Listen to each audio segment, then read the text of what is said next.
reputation is the stake.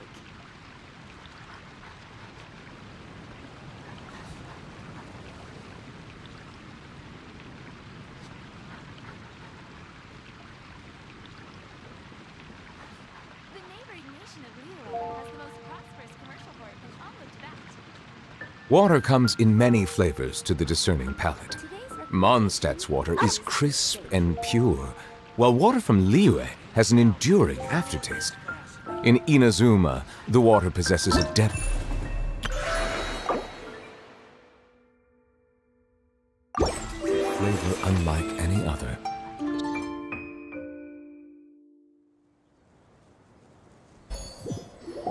Hey! Wake up! Hey!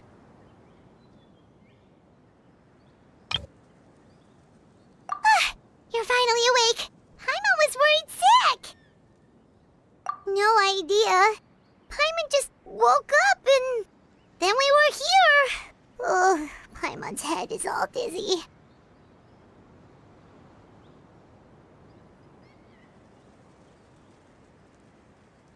The scenery here looks different. Oh, Paimon, someone abducted us and brought us to some strange place that we could never leave. You're right. Better to think of this as the beginning of a new adventure. Thank goodness you're still here. If Paimon woke up alone, she probably would be trembling in a tree hollow.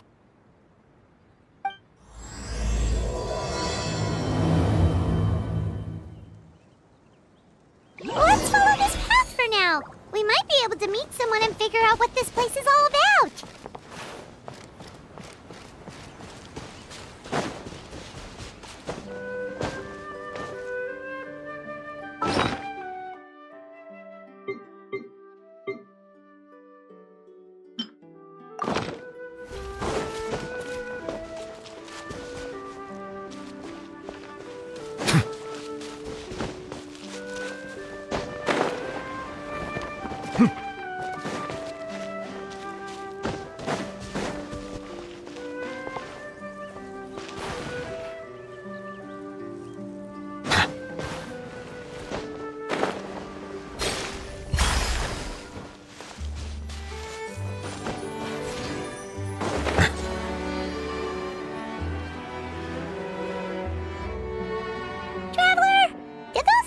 The road looked weird to you. It almost looked like they were made of paper. And those two frogs over there? Yeah, they look like pieces of origami. Oh, by the shade of a lotus leaf stream, don't tell me you forgot how to jump! I didn't forget, Firecracker. I'm just not sure if what I remember is correct. Next thing you know, you'll have forgotten how to sing, much less notate a score. You still remember why we call you Stream, don't you? Yeah, because I've got a great singing voice. Although these days, name seems more ironic than anything. Not just a great voice, one that evokes the gentleness of early morning dewdrops flowing into a spring. So cheer up and make the jump over. If you're still unsure, just use that roll of magic thread. I won't laugh, I promise. Now, don't tell me you've forgotten how to use that as well. I haven't forgotten everything, Firecracker. Your name, for instance. It's kind of hard to forget that you're named after your fiery temper. Now do me a favor and pipe down for a second. I'll be right over.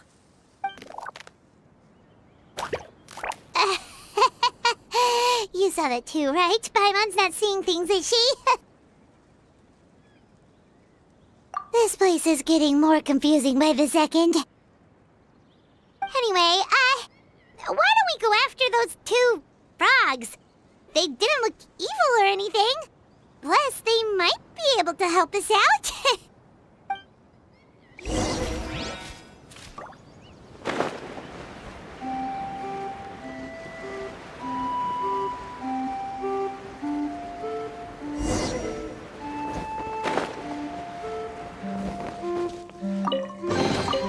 Is it what you wish to find? Hopefully, the excitement of opening a treasure chest has at least made it a worthwhile experience.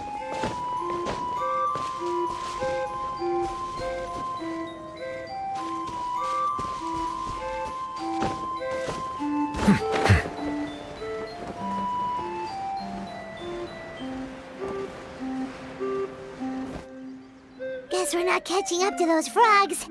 They were so fast. Paimon couldn't even tell where they hopped off to in the end. Excuse me, honored travelers. Did you come from the Cliff of Prophecy, perchance? The chubby paper hamster just talked.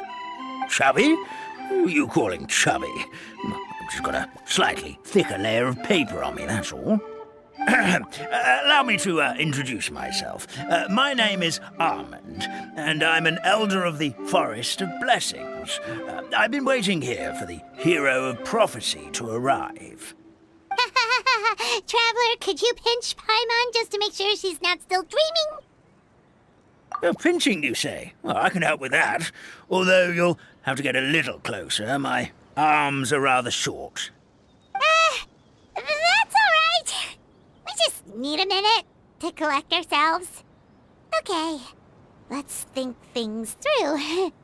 We know for sure this isn't the world we're familiar with. The talking paper animals and all the paper trees and plants make that pretty clear.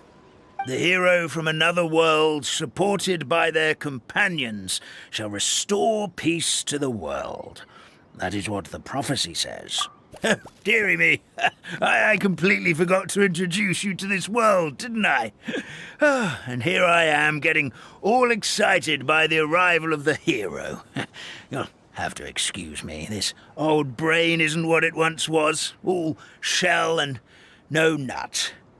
Oh well, perhaps my once glossy paper has faded past the point of no return. It's okay, really. You can just tell us all about this world now. Let me think. Where should I even begin? I've pretty much forgotten everything that happened in the past.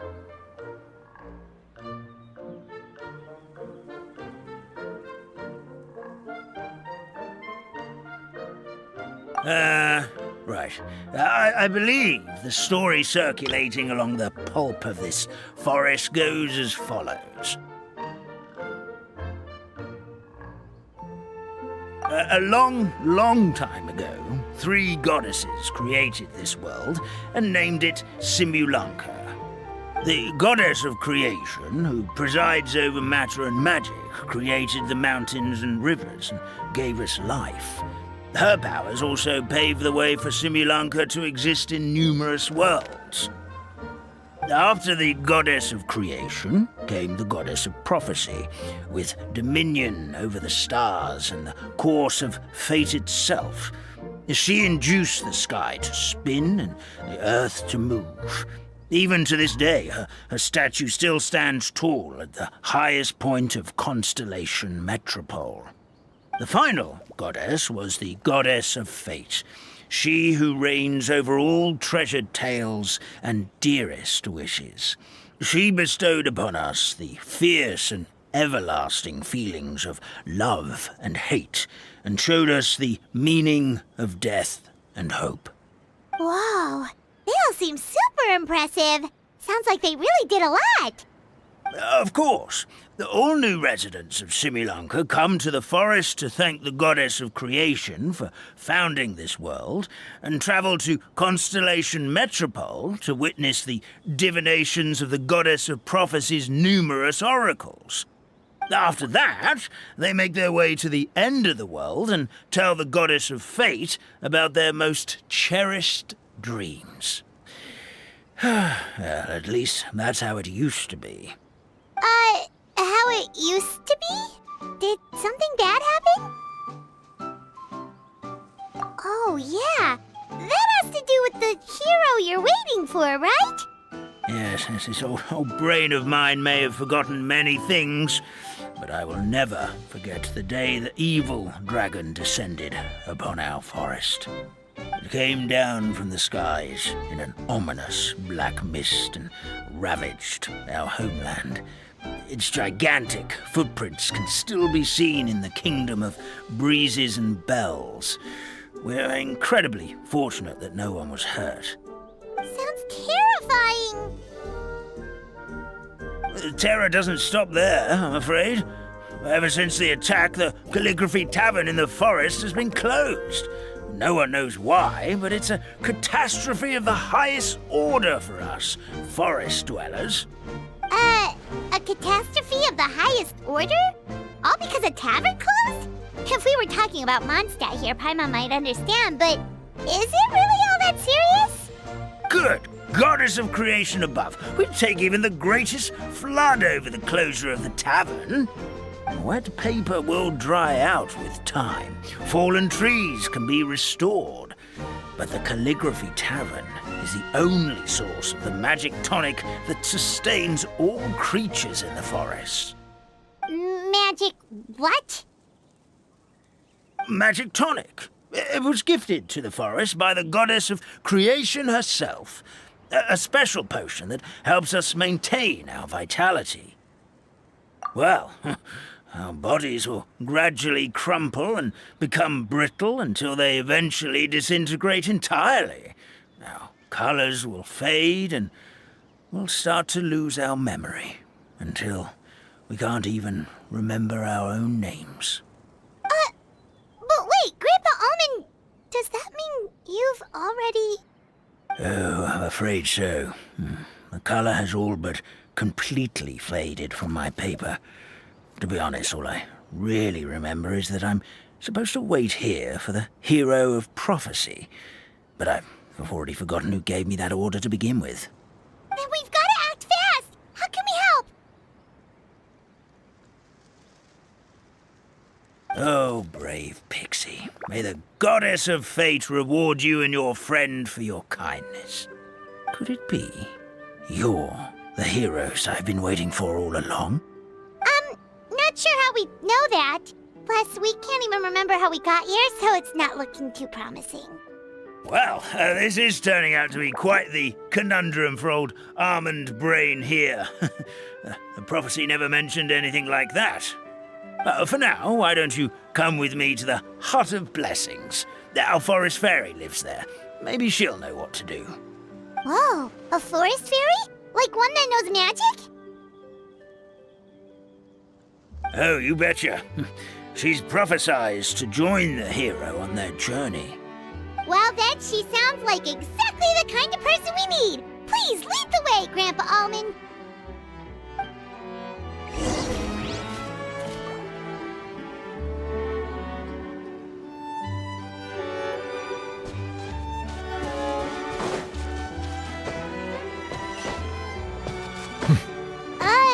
That meadow over there looks pretty strange. Well, that's what the Calligraphy Tavern looks like. Now it's lost all of its color.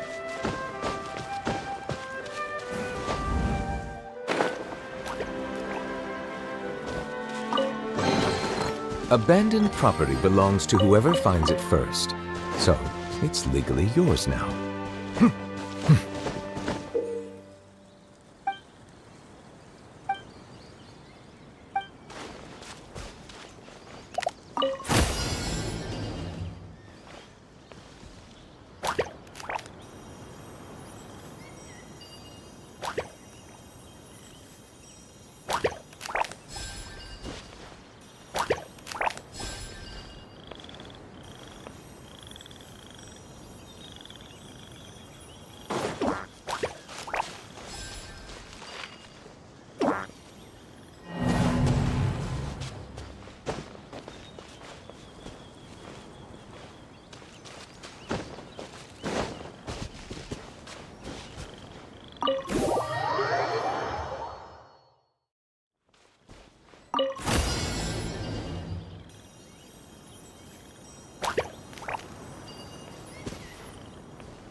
I see the value in my own work, but I also see the meaning in all the endeavors of the people of Fontaine.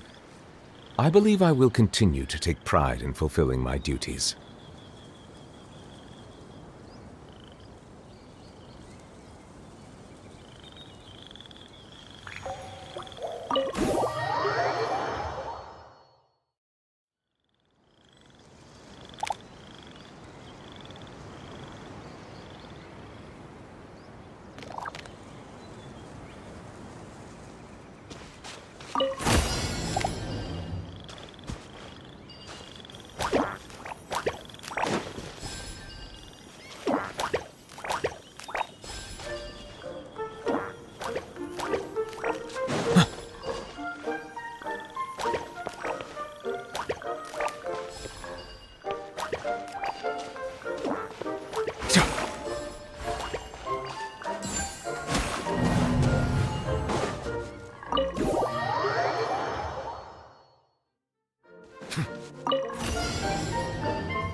Abandoned property belongs to whoever finds it first, so it's legally yours now.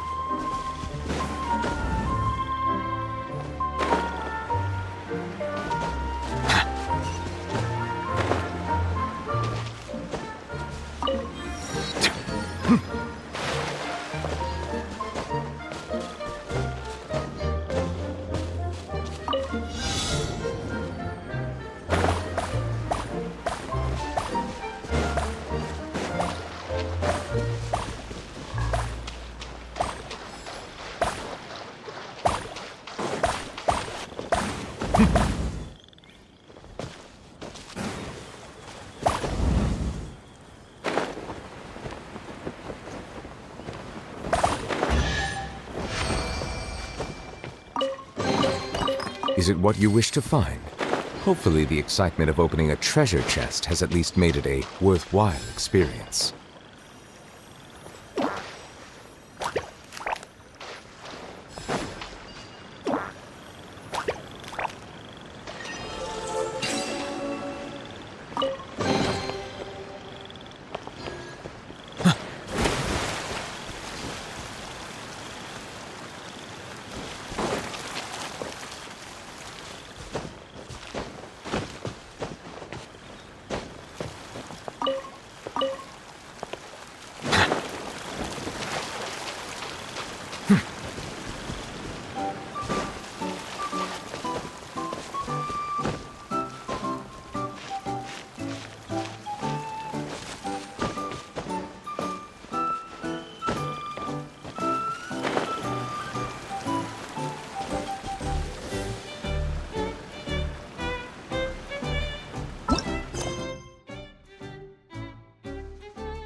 This is the place. If you could just wait a moment, the ferry should be... Traveler! Paimon! Paimon knows that voice! It's really you! I'm so happy to see you! Sorry. So Nilu is the forest fairy? Well, you certainly look the part.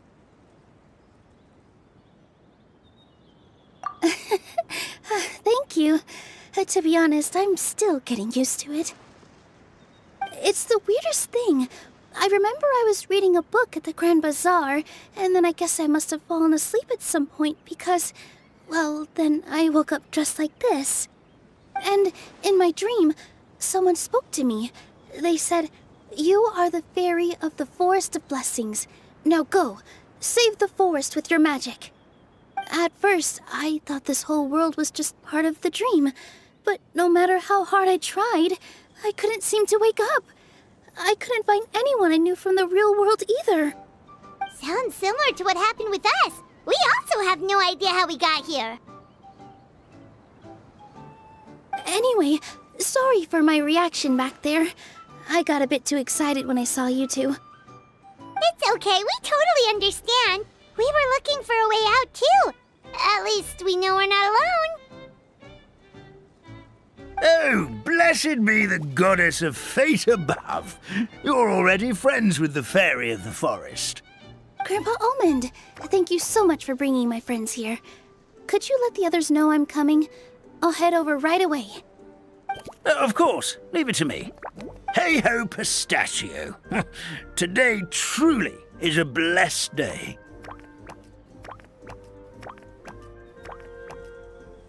Wow, Nilu. Looks like you made short work of getting to know the locals. Well, when I arrived here yesterday, Grandpa Almond told me all about the state of this world. Since they think of me as their forest fairy, I just felt like I had to try to help them. Oh, so you mean like using some kind of forest magic to repair the tavern? Unfortunately, I don't know how to use the magic of this world. I've tried using my vision, but it doesn't seem to work here. If the books stored in this hut are anything to go by, this seems to be the place where the goddess of creation first made the townspeople of this forest. She folded the pages of books into small origami animals, gave them life with her magic, and with time, that's how the Forest of Blessings took shape. Maybe one of the books here could teach us how to use magic. I read them all, but only found one reference to magic. The incantation, abracadabra, means to create what I say. This is a world made up of words, where fantastical powers can be wielded by all. Okay, so basically everyone in this world can use magic? That's nice, but still kind of vague. Yeah, from the other books I read, it seems like this goddess really likes to play fast and loose with the details. So, what should we do now? Didn't you say you were going somewhere, Nilu? Oh, yes. I was going to help some of the other residents of the forest. They've been busy making preparations to reopen the tavern, so I thought I could help out. Got it! Guess we should just focus on what we can do for now. This whole thing is making me pretty nervous, actually. It's like I've been pushed on stage without being taught the choreography. Since I'm already wearing the costume, though, I might as well try to play the part. It's what a professional dancer would do. And who knows? Maybe I'll find my own magic along the way. All I can do is try, right? At least you're optimistic. Thank you. Then let's go.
fairy is here, and she brought her companions.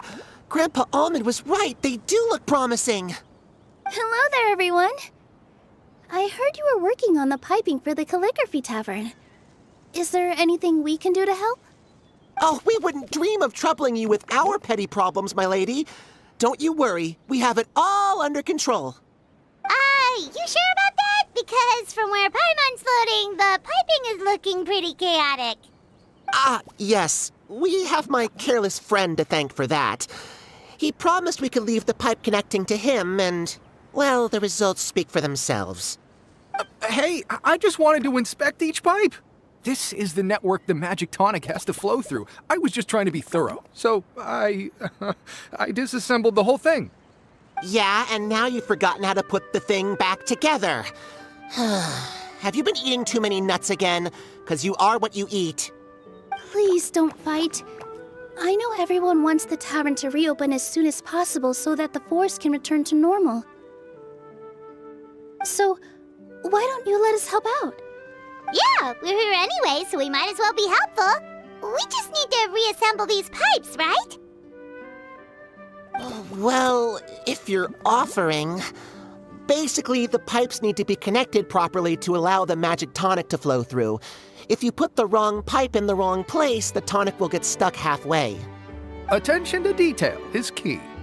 Says the guy who messed up the whole thing in the first place.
Oh, amazing! You did it!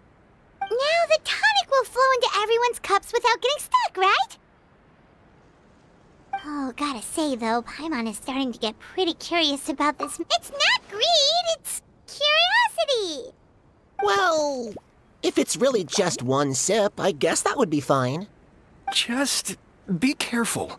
This is one of the last cups left in the entire forest. We're supposed to save it for our research. Just a sip! Promise! Okay, here goes! We won't...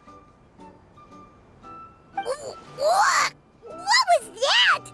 Oh, it's sticking to Paimon's tongue! Wait! Is this just regular ink? Wait, does that mean what the legend says is true? The goddess of fate used ink to compose her stories on paper, and the goddess of creation used her power to bring those tales to life. No wonder the tavern is so important to the forest. Maybe the fading disorder occurs when the ink within the body dries up. That would explain why the beings here are forgetting their own stories. Oh. I'm not really sure I can really wrap my head around this conversation, but there's no need to get all worked up on our behalf, my lady. With the pipe installed, I'm sure the tavern will be up and running in no time. What do you mean, can't wrap your head around it? The fairy is recounting the story of how the goddesses gave us life. In fact, I've seen the goddess of creation with my own eyes. Really? Don't be ridiculous. There's no way you're old enough to have met her. We're the same age, and I think I would know considering we went to tell our wishes to the goddess of fate together. So stop talking a load of papier-mâché. Oh, fine. It was my grandfather, all right? He was the one that saw her. He said that one day after he finished work, he saw the goddess of creation grant us life with his own eyes. In her hands, she held the very paper used to form our bodies. She whispered something into the pages, and then suddenly a paper frog was born, ready to leap into the world. Oh, it was spectacular. Ugh, cut the theatrics, will you? You weren't even there. Wait, so that's it? Paimon thought creation magic would have a little bit more pizzazz. Oh, so in your world, the creation of life is a much showier affair? Huh, I'm learning something new every day. Well, that's not exactly what Paimon was trying to say. Magic doesn't have to be spectacular. That's enough out of you. All your boasting is confusing our kind fairy. Oh, no, it's all right. I actually think I understand the magic of this world a bit better now. Thank you. The honor was all ours, milady. Traveler, Paimon, we should make our way to the next location. Let the record show that I verbally consent to relinquishing these items into your possession.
Oh,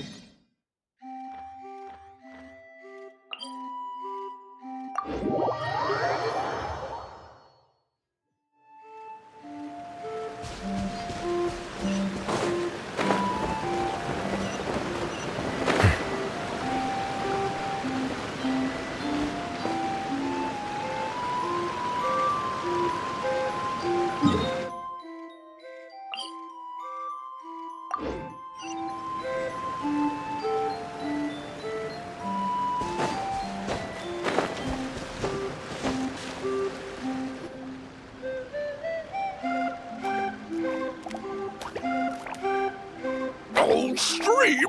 Your rhythm is off again! At this rate, it doesn't even matter if the tavern reopens. The band's not even going to get any gigs! I'm sorry. Hello there. I hope we aren't interrupting your rehearsal. Wait, these are the two frogs we saw on the road a little while ago. Ah, the forest fairy is here! For the love of lotus leaves and dewdrop, Stream, you've really got to put in some effort now. But Oh, don't pressure yourselves on my account. Are you rehearsing for a show? Sure are. You see, our group regularly performs for guests at the tavern. We've been out of work for quite some time, with the closure and all. But after hearing of the fairy's arrival yesterday, we figured we needed to get in performance shape right away. I understand how you feel. Back at the Grand Bazaar, Zubair Theater's always busy with rehearsals too. The Grand Bazaar? Do people there sing on lotus leaves as well? Yeah, they do. And it's a really big one. You're the conductor of your group, aren't you? You remind me of Mr. Zubair. Ah, then he must be an ambitious director. One who would do anything to avoid disappointing a single member of the audience. It's just... Is there anything we can do to help you, Mr. Stream? Oh, no. My problems are mine and mine alone. It's just, after the tavern closed, I somehow forgot how to sing. I'm always a few beats behind everyone else, and I keep singing out of key. You were our trump card, our best singer by a mile. I know, but... So he is a victim of the fading disorder too? Don't be sad, Mr. Stream. Whenever I've forgotten important dance steps in the past, my friends at the Grand Bazaar always stick by my side to encourage me. They smile and patiently tell me everything's going to be okay. Then they play the melody for me over and over until the steps finally come back to me. Now it's our turn to help you. We just need to help you remember how to sing, right? The Traveler's got a great sense of rhythm. We can help keep you in time. Well, what do you say, Stream? I think it's a great idea. Just focus on the lyrics, and the fairy's friends will help you stay on beat. Are you sure? This is really asking a lot. Don't worry about it, Mr. Stream. It'll all be worth it when the tavern reopens and we finally have the chance to hear your marvelous singing voice. All right, then. Thank you so much, everyone. I'll give it my best shot.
Excellent! Perfectly in time!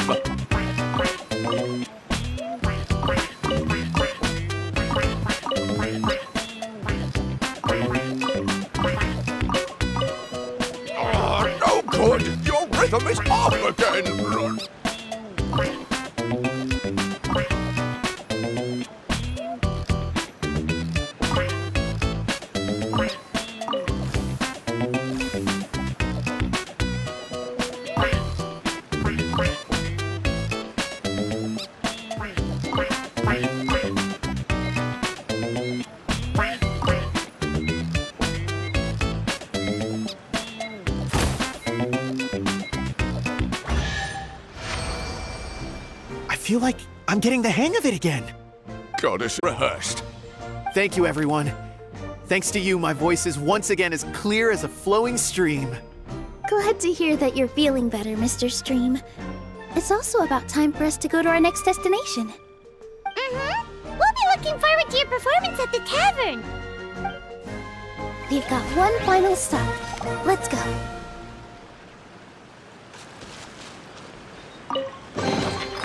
Is it what you wish to find?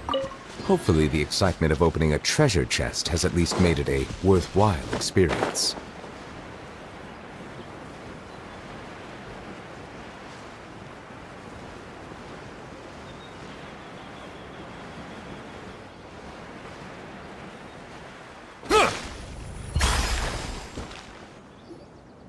Oh, my dear Citrus, please tell me you're joking.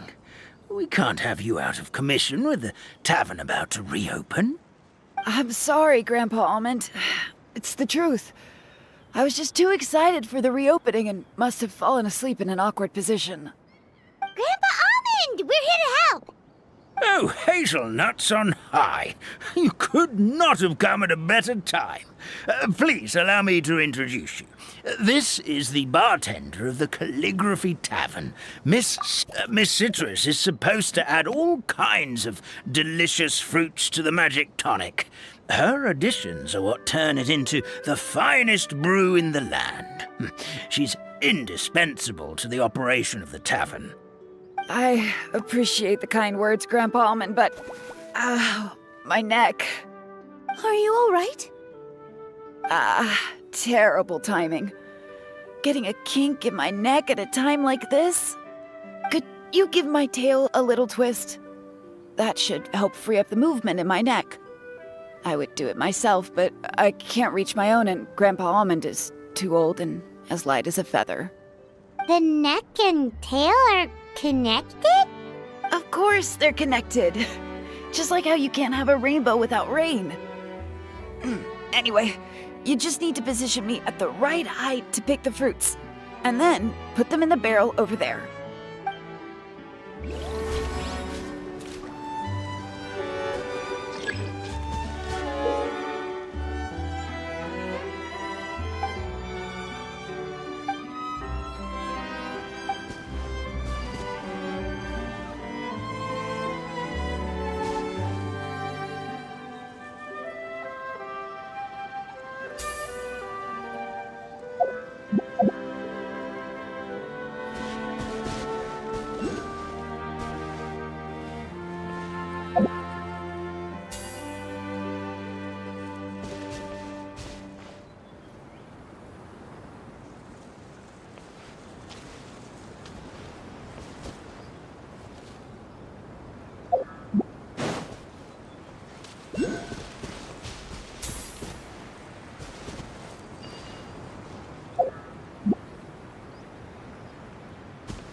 This doesn't seem quite right.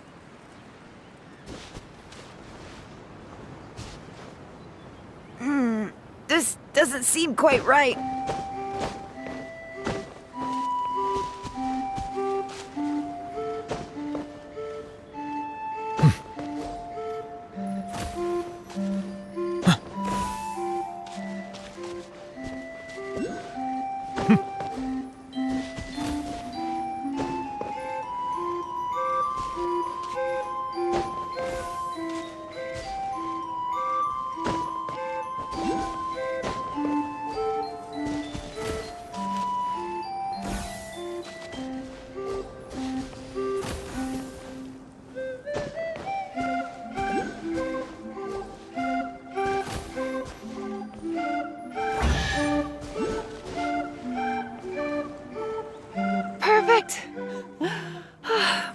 feels much better.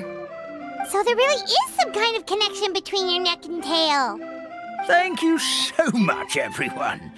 I can rest easy now, knowing the drinks at the tavern will be just as wonderful as before. That's another problem solved!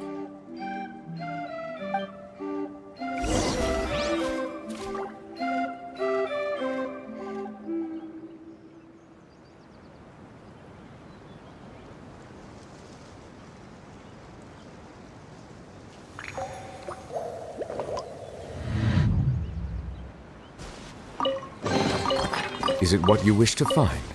Hopefully the excitement of opening a treasure chest has at least made it a worthwhile experience. Bow your head.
Well, since we've taken care of most of the tasks, all we need to do now is reopen the tavern.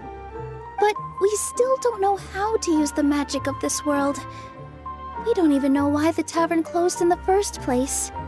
Oh, what about the method that one hamster mentioned? You should try it, Nilu. You mean the creation magic his grandfather saw outside the Hut of Blessings?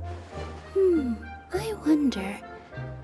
How exactly did the goddess of creation give them life? Maybe you don't need to understand it. Just give it a try. Everyone here calls you the Forest Fairy. Maybe you have the magic powers already and you just don't know it. In other words, this forest is a stage. And all I need to do is step out into the spotlight? Sounds just like a fairy tale. Well, we are surrounded by talking origami animals and magic potions after all. Almost seems like anything's possible in this place. You're right, Paimon. We won't know anything unless we try. In that case, let's see. This is how you do it, right? I think I got the folds right. Whoa, your origami skills are great! I once saw one of our prop people making something similar. It looked really cool, so I took some time during my break to learn the basics. It's not a bad way to stave off sleepiness either. Well, how do you feel? Sense any, magical powers flowing through you? No. No? What are we missing?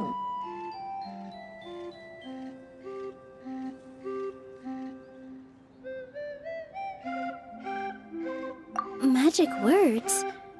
But how am I supposed to know what the goddess said to bring them to life?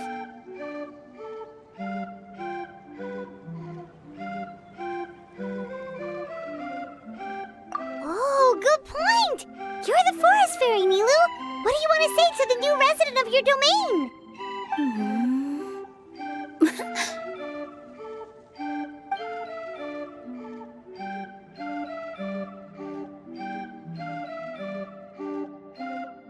I bestow upon you the blessings of the forest and offer you a home in this land.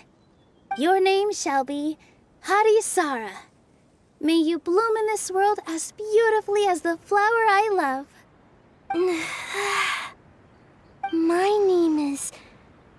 Sara. It worked. It actually worked! Well, peel my shell and call me a nut. I'd never imagined I'd witness such a miracle at my age. It's just like what the stories said about the goddess of creation. Shell? Miracle? Nice to meet you, Potty Sara. I'm Nilu, the fairy of this forest. From this day forward, this place is now your home. Hello, Fairy Nilu. I hope you'll grow up happily in this forest. Grow up. Oh, you can leave the little one with old Almond for now. Oh, this sure brings back memories. It's been such a long time since we last held a welcome ceremony. Here, Paddy Sara. Come to Grandpa Almond. Well, now that Nilu has mastered the goddess's magic, we should be able to reopen the tavern, right?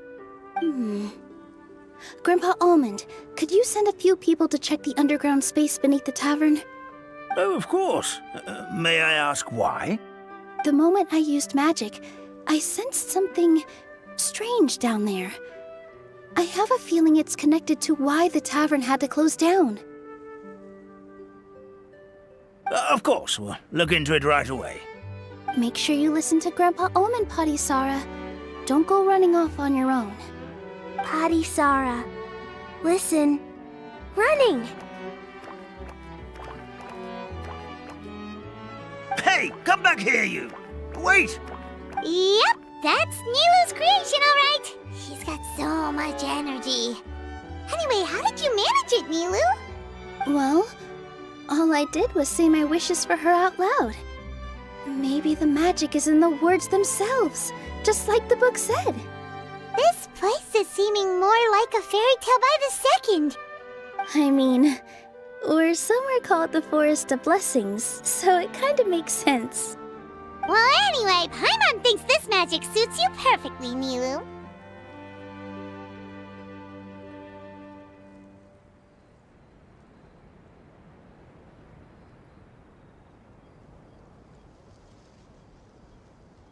When I brought Potty Sara to life just now, I was able to sense the magic flowing through the forest, and the flowers and trees, and inside the creatures that live here. But for some reason, there's a hollowed-out space beneath the tavern where I couldn't sense anything at all. We're back, my lady. That was fast. You were right. There was something under the tavern that I've never seen before. It looked transparent and gave off a clinking sound when I knocked on it. Transparent and clinking. Oh, I've got it! Already?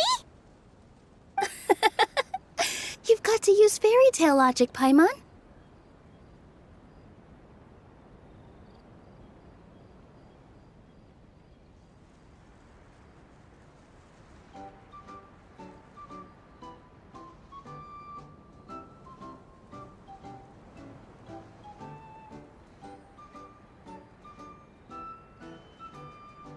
That's right! An empty ink bottle, to be exact. Still remember the taste of the magic tonic you took a sip of, Paimon? Yeah, it was ink. Oh, Paimon gets it now! Traveler, Paimon, will you come gather some ingredients with me? I learned what we need to make the magic tonic back in the Hut of Blessings. Sure thing! What do we need to get? A setting sun that never sets, a dragon that cannot fly, and a moon that only shines at night. Where are we supposed to find crazy things like that?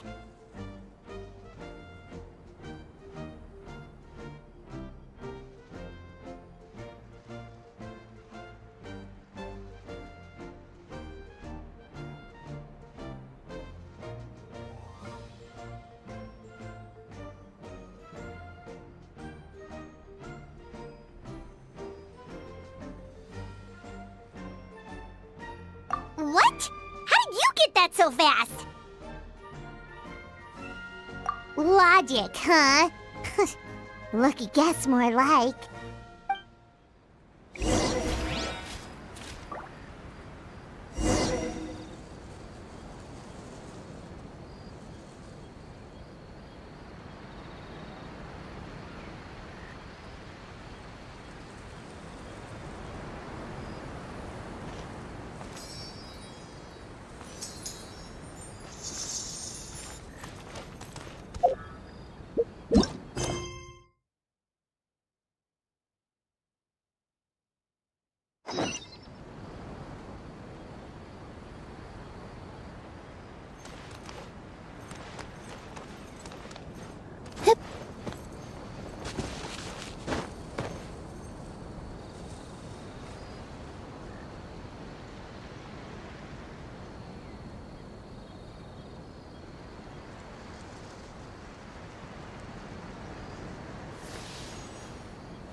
The tides beckon.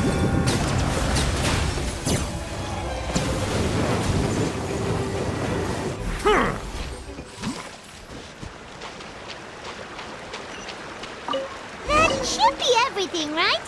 What should we do now? Let's go back to the Hut of Blessings.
Water comes in many flavors to the discerning palate.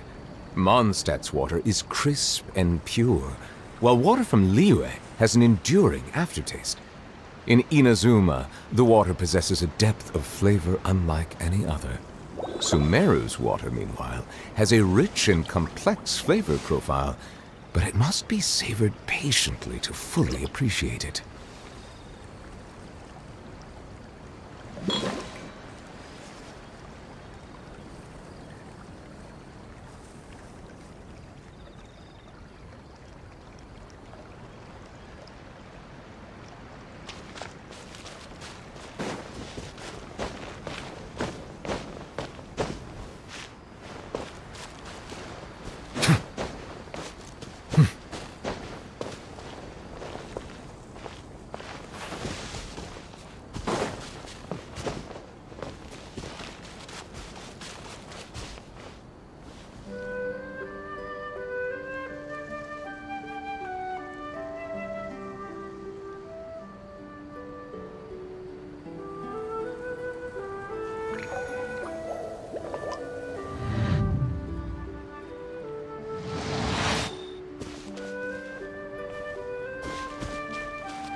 Give me just a second.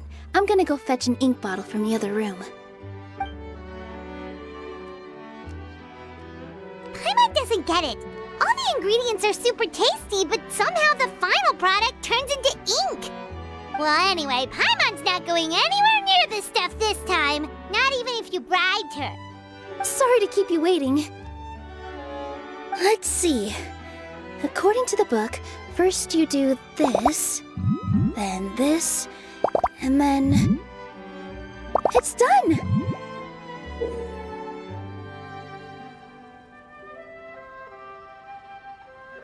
Wow, magic sure makes everything super convenient.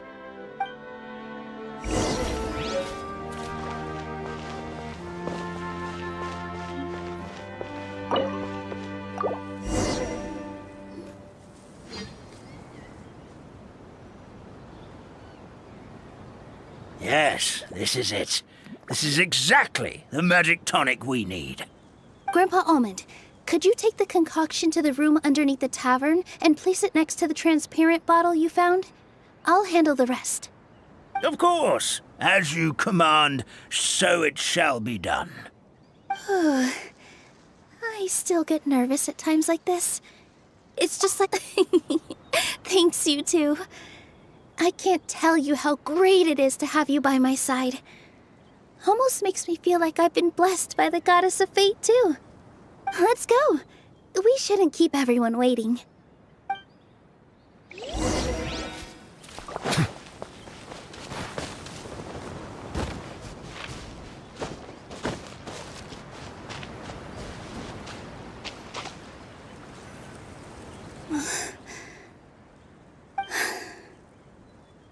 Forest, please heed my words and accept my blessings. May your spring of wondrous magic never run dry. And may all who call you their home lead happy, fulfilling lives.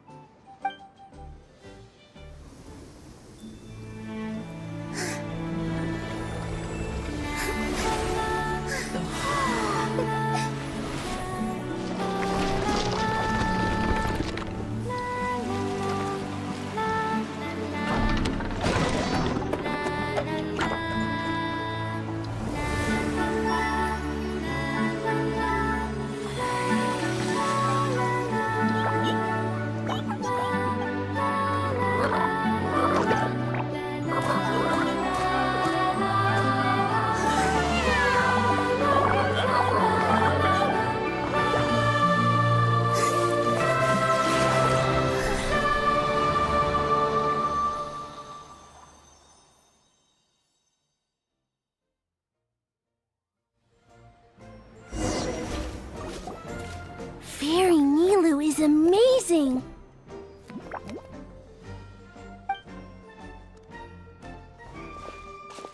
Wow, it's so pretty! What a beautiful tavern! It matches the scenery of the forest perfectly. I was so surprised when it suddenly opened up like that. Just like a pop-up book.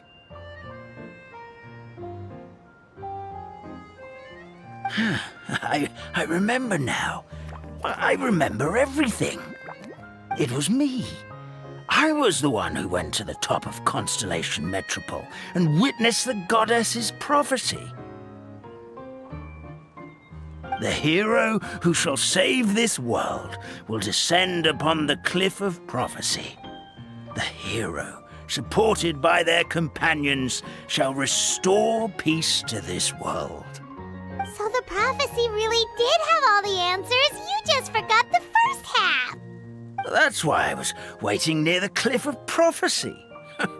Wonderful, simply wonderful. There's still some hope left for old Almond after all. Is the Cliff of Prophecy that place with the huge mural? 'Cause that is where we woke up, but we don't remember anything about how we got there. Also, we didn't get a change of clothes like Nilu. Are we definitely the heroes? If not you, then who else? You've already helped the fairy revitalize our forest. To us, that makes you heroes, prophesized or not. All right. Either way, we're going to keep adventuring, even if it's just to figure out how we can get back to our world. Yep, that's exactly right. Helping people we meet on the road is kind of our thing. As expected, the words of the goddess of prophecy always come true. I'll come with you. It can't hurt to have a magical fairy tag along, right? Heroes and fairies, dragons and new adventures. This is sounding more and more like a fairy tale by the second. I would say your next stop should be Constellation Metropole. It's Simulanka's most prosperous city, just across the sea.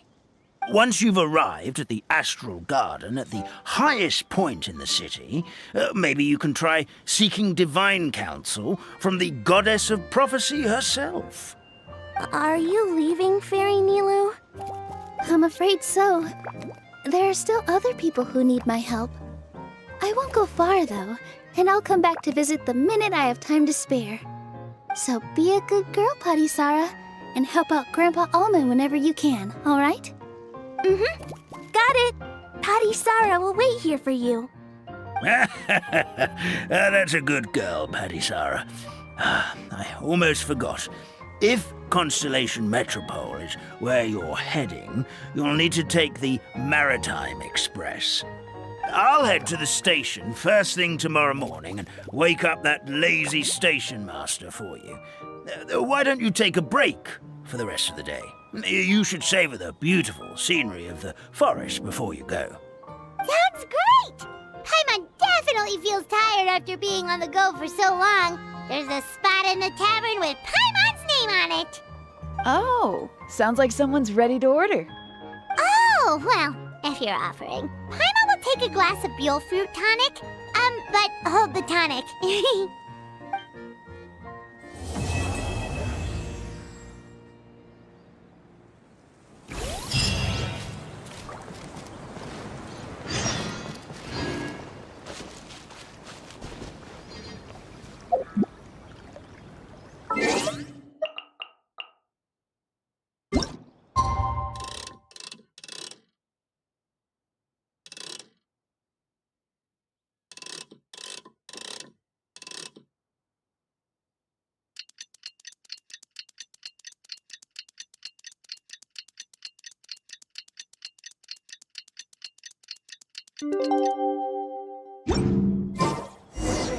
Morning. Guess everything that happened yesterday wasn't just a dream then. Well, it's time for our next fairy tale adventure. We should head to the station Grandpa Almond told us about.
Get up, said Jewel. Time to get to work, you lazy bones. I can't remember how to call the train. Just let me sleep a little longer, then I'm sure I'll remember. Don't try to pull one over on me, young man. Your fading disorder has been cured. I saw you chugging cup after cup of magic tonic in the tavern last night. You must be mistaken, Grandpa Almond. That guy definitely wasn't me. Oh, you remember my name now, do you? Then it seems like you're all better. You had no idea who I was when you were fading. Now, enough of your nonsense. Get up. The fairy and her friends are going to be here any second. All right, I'm up. The Maritime Express should be here soon. That's more like it. Lie there any longer and you'll start gathering dust. Is everything okay? The hero, his pixie companion, and the forest fairy. Oh, I didn't know you were already here. Merciful macadamias. I'm sorry you had to see that. Oh, it's all right. Paimon knows the feeling. Who doesn't want to sleep in first thing in the morning? Does the Maritime Express run out of Constellation Metropole? Yes, each train needs a conductor to operate, and the conductors are always from the capital. The more difficult maneuvers are a little too complicated when you're made of paper. Oh, so you mean the people of Constellation Metropole aren't origami animals like you? Well, the city welcomes visitors from all over the world, so you're bound to run into some forest dwellers there. But yes, generally speaking, the residents of Constellation Metropole look quite different from us. Ah, you'll see for yourself soon enough. Here comes the train.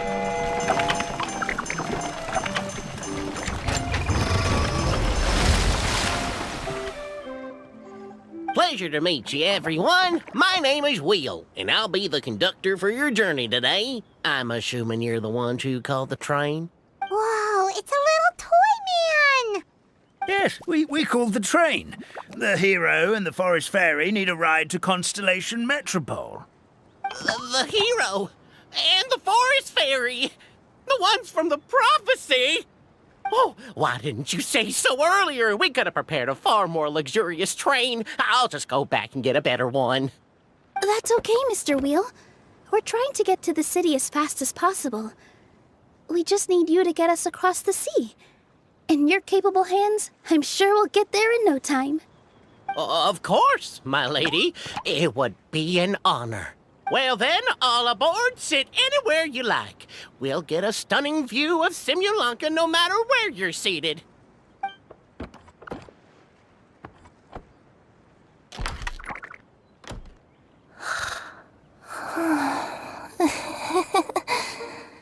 Oh, breakfast. Did one of you just say something? Wasn't me either. Breakfast. Oh, come back. Sounds like the voice is coming from inside the train.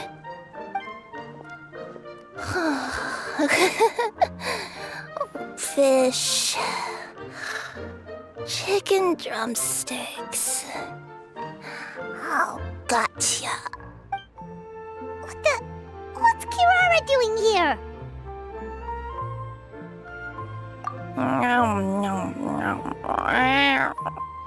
Is she a friend of yours? Oh, let Paimon introduce you. This is Kirara. She's... Oh, wait. Actually, maybe we should wake her up first. So noisy. Is it morning already? Oh, morning. Huh? Traveler! Paimon! It's you? Which means... Oh, thank goodness. It was all a dream after all. Oh, gotta hand it to my imagination. It all felt super real. There were these toy people, but they were alive and they could talk. Madam, sleeping overnight in the train car is prohibited.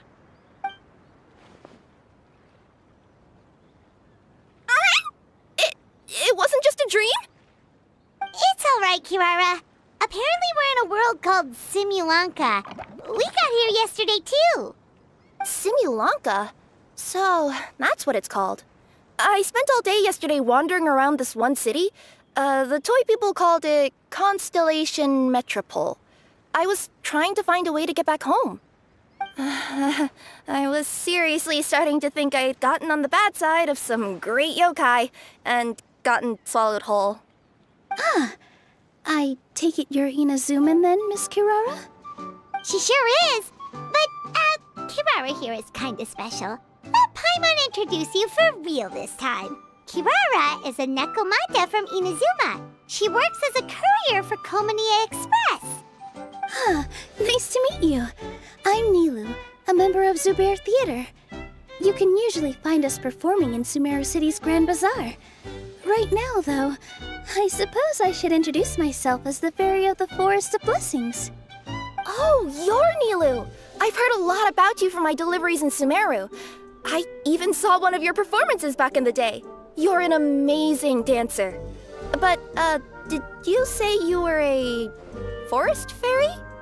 Oh, yeah, that's her new identity here in Simulanka. Oh, speaking of new identities, looks like you got a new outfit yourself, Kirara! Yeah, I know! It confused the heck out of me yesterday. I just woke up in a set of brand new clothes I'd never seen before. That must mean you have a big part to play here, too!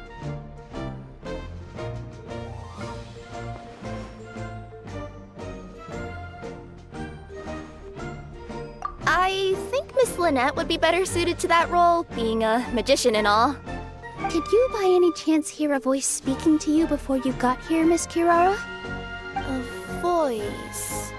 Oh, yeah, I did hear something, but I was so freaked out my tails got all tangled, so I, didn't catch much of what was said. Sorry for the interruption, but this Nekomata friend of yours, she doesn't eat hamsters, does she? Or frogs? Oh, no need to worry, little guys. I would never do something like that. Well, unless I'd been out in the wild too long without anything to eat. Oh, speaking of eating, I am getting a little hungry.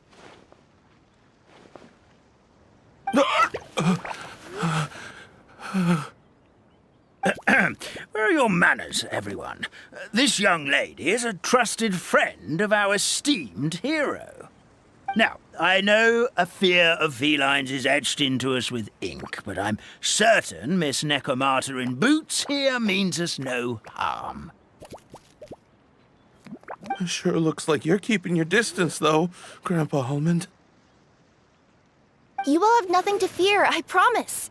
I met some origami animals in Constellation Metropole yesterday, and I even made sure to retract my claws so I didn't hurt them by accident.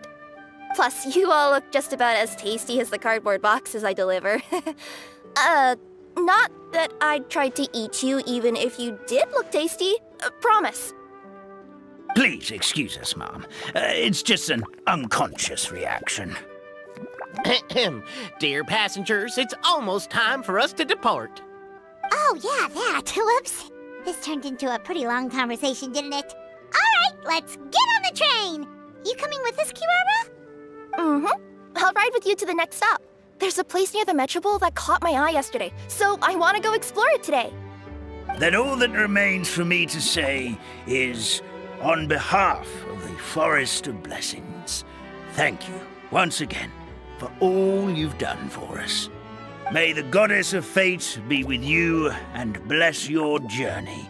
Madam Fairy, Miss Nekomata in boots, and our brave heroes.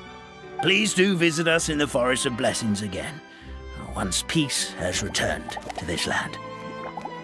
We will. We'll definitely meet again. Take care, Grandpa Almond.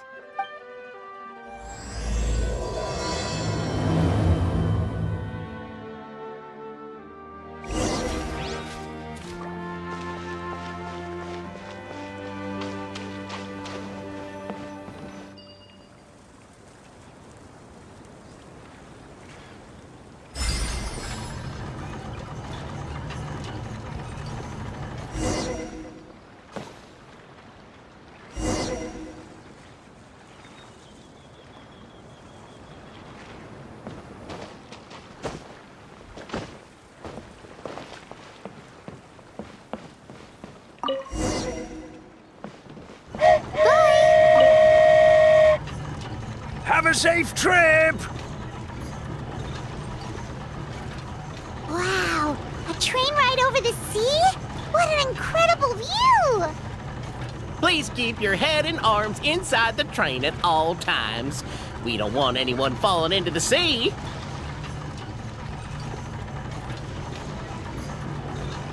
There's a train coming the other way, too! Hey! Now that the fading disorder is cured, I'm sure the forest will be a lively place again in no time. I gotta go explore that forest at some point. It looked so pretty from the train. I just hope they, won't be too scared of me. We'll be arriving at our destination shortly. Please prepare to disembark.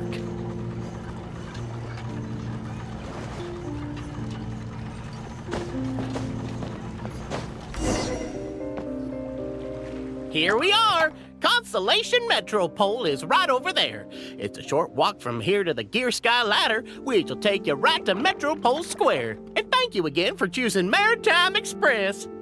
Great! And thanks to you for a smooth and pleasant journey, Mr. Wheel. The train cars were comfortable and spacious, and I had a great night's sleep. I'll definitely be back. As you wish, ma'am.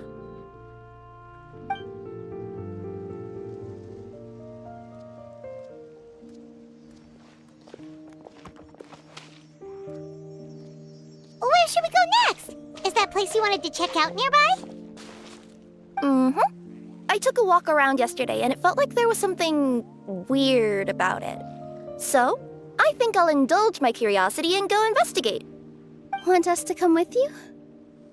It's okay. You guys go ahead and visit the Metropole for now.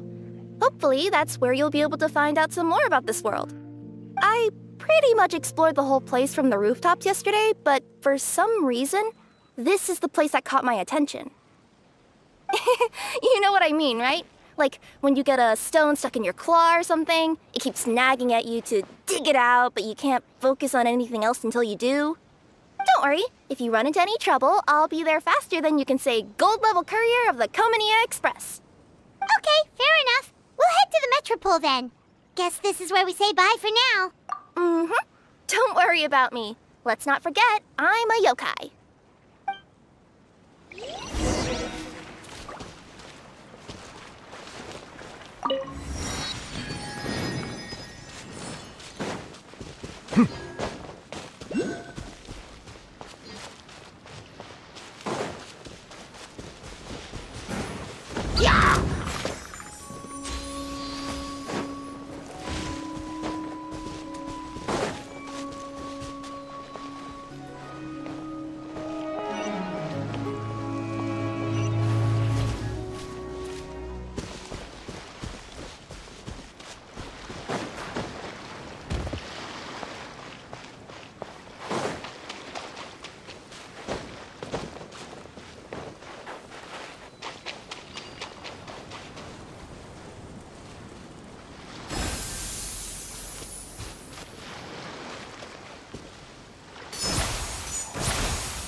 Abandoned property belongs to whoever finds it. Help me! Somebody! Help me! Help! Oh, Goddess of Prophecy above, would you kind souls please help us? What happened here? Why are you all suspended in midair? I mean, being stuck in midair still beats falling to the ground and being smashed into a pile of blocks, but... I told him to be careful, but... No, never mind. Now's not the time for that. My good friends, could I trouble you to turn the clockwork key over there? I'll explain everything in a bit.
Thank you.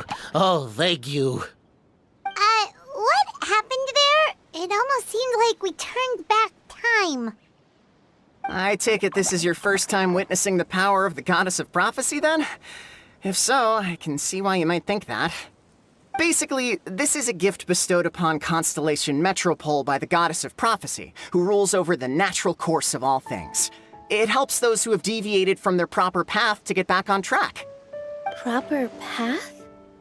Do you mean everything that happens in the Metropole has been planned out since the very beginning? Why are you saying that as if it's a bad thing?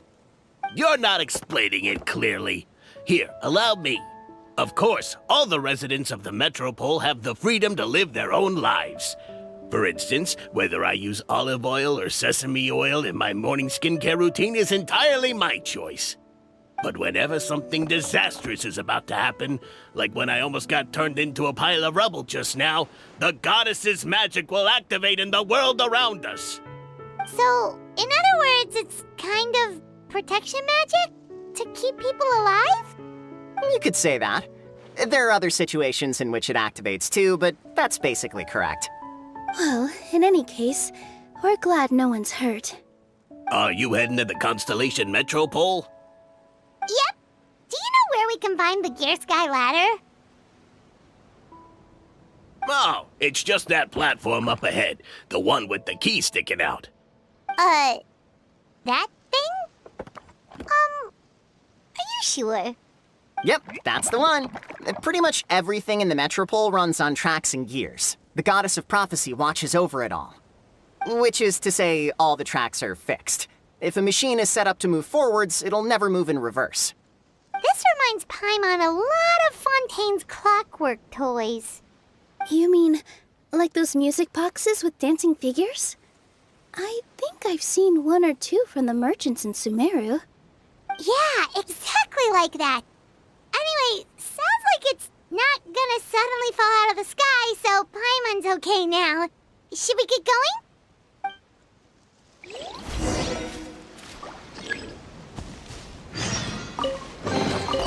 If these items are unclaimed, we may...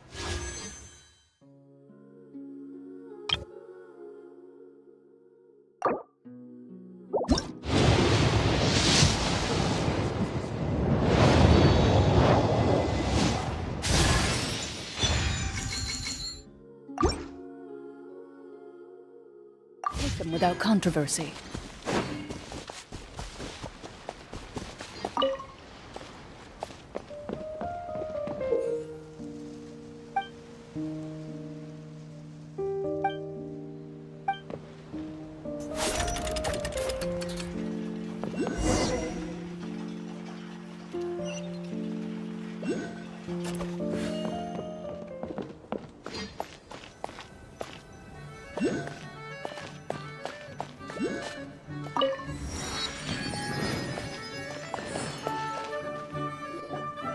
Oh, what a bustling city! This place is fit for a king! Our next step is to get to the top of the metropole and ask the goddess of prophecy for guidance. If there is a king in that castle, I sure hope he won't get mad at us for trespassing.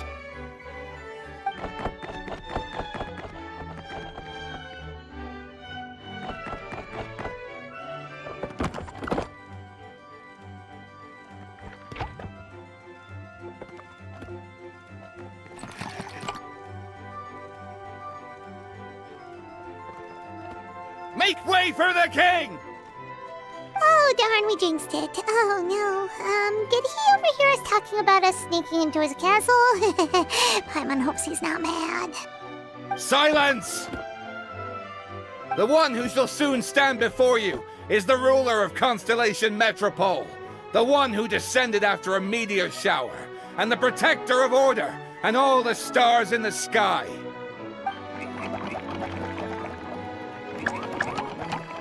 That's a long list of titles. I bid ye welcome, guests from afar. Long have I heard of your grand deeds, O fairy, who restored the lifeblood of the forest. O hero, who... huh? Navia! Hold your foul tongue! How dare you utter Her Majesty's name? Nice one, partner. Spectacular improvisation skills. I'd expect no less from you. All right. You can relax now. Allow me to make some introductions. This is the Traveler, and his trusty companion, Paimon. You are personal friends with Her Majesty the King? Please, forgive our grievous mistake. We had no idea. All right, the welcome ceremony is over. Everyone back to your stations. I will personally treat our guests to some royal hospitality. Yes, Your Majesty.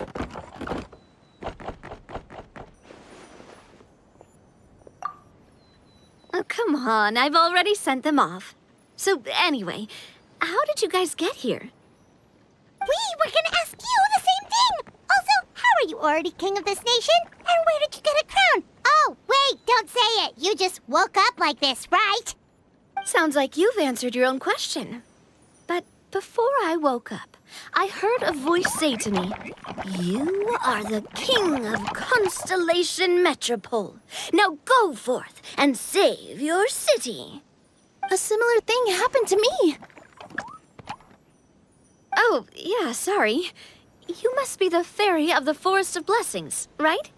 Mm-hmm. This is Nilu, a friend that we made during our time in Sumeru. Nice to meet you, Miss Nilu. I'm Navia, the president of Spina di Rosula. If you ever get the chance to go to Fontaine, make sure you come and visit me. I'm based in Poisson. Seems like you're taking this all in stride. Aren't you nervous about getting stuck here and never being able to get back home? Why would I be worried about that? We've faced much bigger problems than this before, and we always pull through. This should be a piece of cake. Besides, life's always full of surprises. You gotta learn to just enjoy it. That sounds like a great outlook on life. You have a very optimistic spirit. Thanks, I'll take that. Honestly, though, it also puts me at ease to find out that you guys are the fairy and heroes that I've been hearing about in this prophecy. We're kind of veterans at dealing with prophecies by now, aren't we? About that, has anything bad happened in the Metropole? We heard about an evil dragon. Did it make a mess here too? It sure did. Apparently, for whatever reason, he went for the stars above the city recently. Literally just flew up and started snatching them out of the sky. Luckily, the guards responded quickly and stopped the dragon from taking them back to his lair. Unfortunately, though, he dropped them before he flew off. Now they're scattered all around the Metropole. I've been out trying to retrieve them, but I only managed to get one of them before you showed up. Oh, I didn't ask yet. What brings you to the Metropole anyway? Oh, Paimon can explain.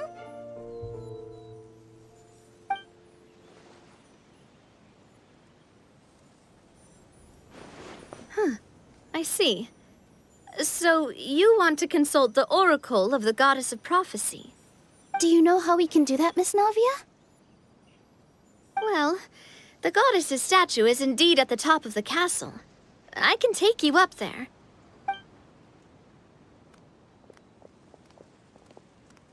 However, I've heard from the citizens here that the goddess hasn't given out any new revelations in a very long time.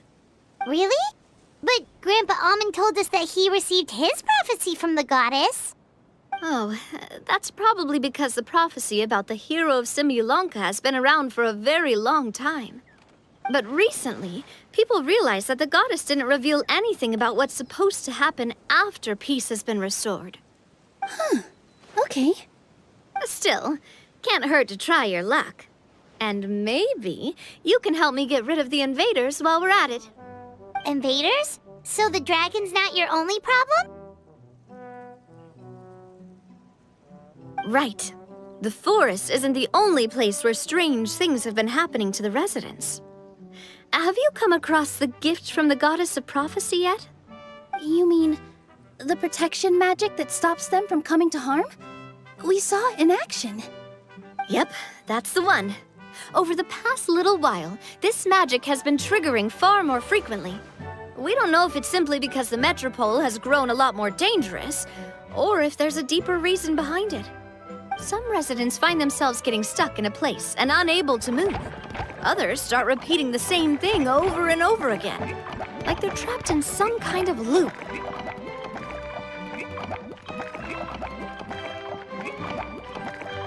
If we were to use clockwork toys as an analogy, could it be that the tracks have eroded or the gears have slid out of place? That's exactly right, Nilu. That's basically what's happening. Anyway, some of the monsters outside the city saw this as an opportunity to launch an invasion. But we didn't see a single monster on our way here. That's because I already took care of most of them over the past couple of days. Of the remaining few, we trapped some of them inside the castle and chased the rest back out of the city. Okay, so to summarize, not only has the magic here gotten all messed up, but the dragons also knocked some of the stars out of the sky, plus there's a bunch of monsters in the city. Sounds like there's a lot more to fix here than in the Forest of Blessings. Well, defeating the dragon and the monsters should be straightforward enough. But how do we fix the magic? Supposedly, the goddess has had it all planned out for ages. One of her oldest prophecies says this: "Go and push the gear that connects up to the starry sky. When that time comes, I shall dance and return the tracks beneath my people's feet back to the stars in the sky." Huh? But weren't the tracks the gift that she gave to her people in the first place? Does that mean she plans to take the gift back? That's what the prophecy seems to be saying, yes. So, as a result, some people are against turning the gear, despite what the prophecy says, since they fear a future where they no longer enjoy the goddess's protection. But letting this drag on isn't the answer either, is it? No, and I think they know that. But they're just too afraid to take that final, terrifying step. They're still hoping there might be an alternative solution. Now, we could ignore their objections and go turn the gear ourselves. Exactly. You know me well. And that's why you're my partner. I want to get as many people on my side as possible. At the end of the day, this is their city, and they should have the right to decide its future. Ooh, spoken like a true wise king, Navia. I am the boss of Spina di Rosula, after all. This may be my first time as a king, but there are a few similarities between the two roles. Traveler, Paimon, Miss Nilu, would you be willing to lend me your support? With your help, I'm confident we'll be able to find the most frictionless way to resolve the problems plaguing this city. Thanks, partner. Seriously, like we'd ever say no. We're your friends! No need to ask us so formally in the future. I'm happy to help too. This is a beautiful city, and just like the Forest of Blessings, I would love to see it return to normal as soon as possible. Ah, great. As the King of Constellation Metropole, I extend to you my gratitude. All right, everyone, follow me. I'll show you the way to the goddess statue at the top of the Metropole. And stay close. You don't want to get lost in my castle. It's huge.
Hunt them down.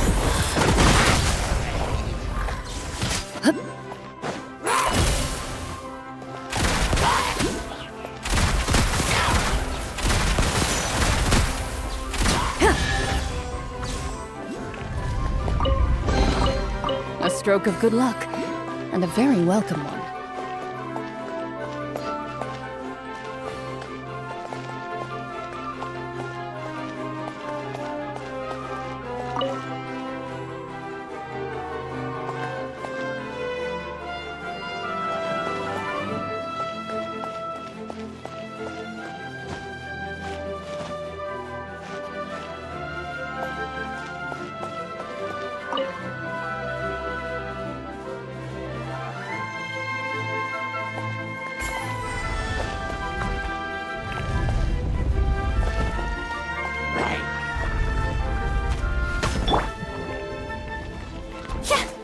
Let my name echo in song!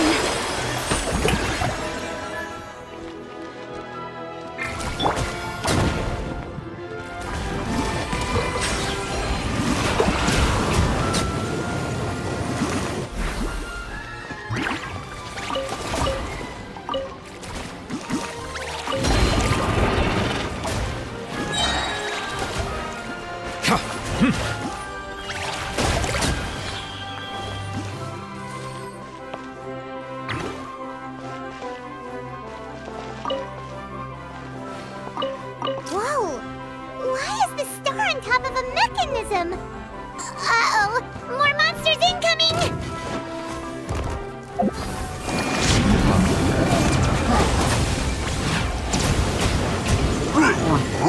An oversight on my part.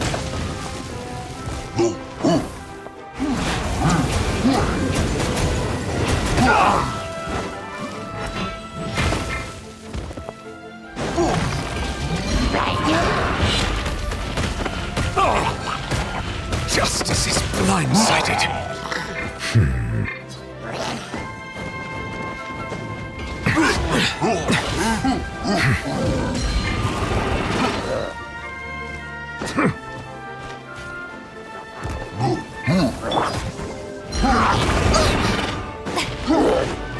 Shower me with praise!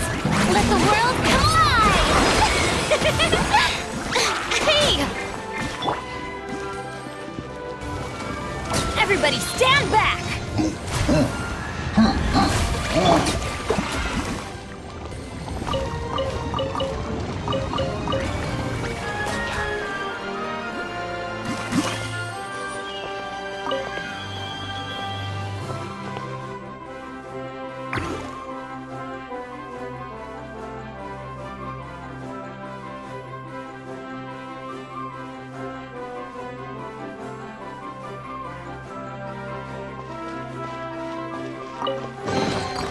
Abandoned property belongs to whoever finds it first. So, it's legally yours now.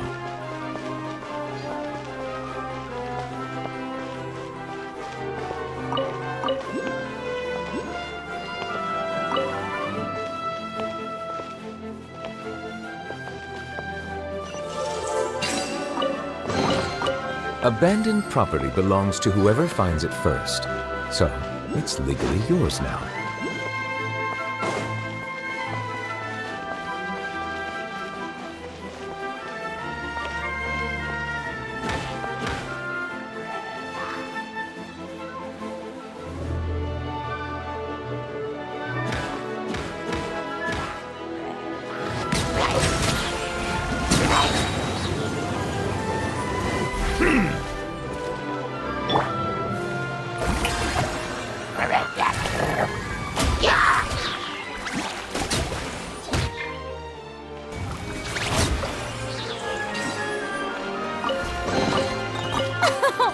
Splendid!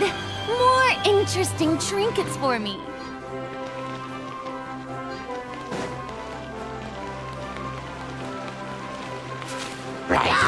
Feels like they really didn't want to give that to us.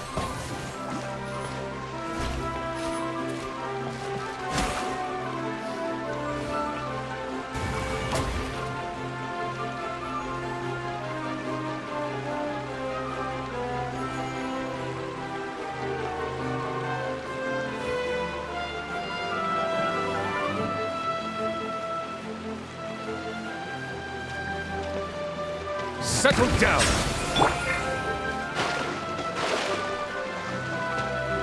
Shower me with praise!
Ticket. Go on. You have my approval. Ah.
Let the mighty be humble!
Teamwork is dreamwork! Where evil lurks, shoot on sight!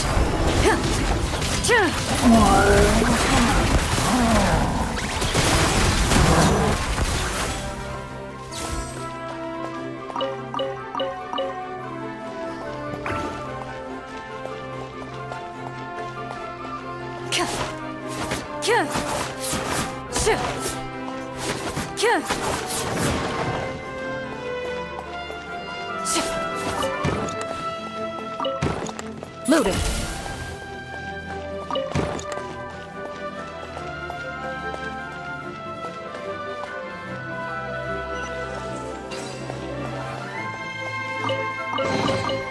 If these items are unclaimed, we may take them without controversy.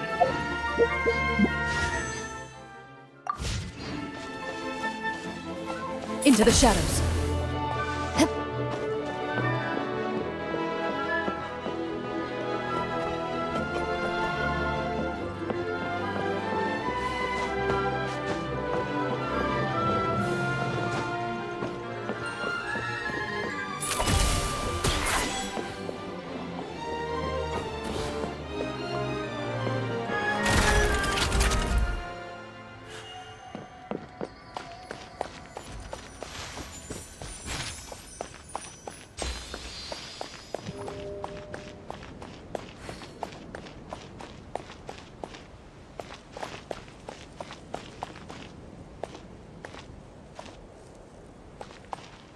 Ready.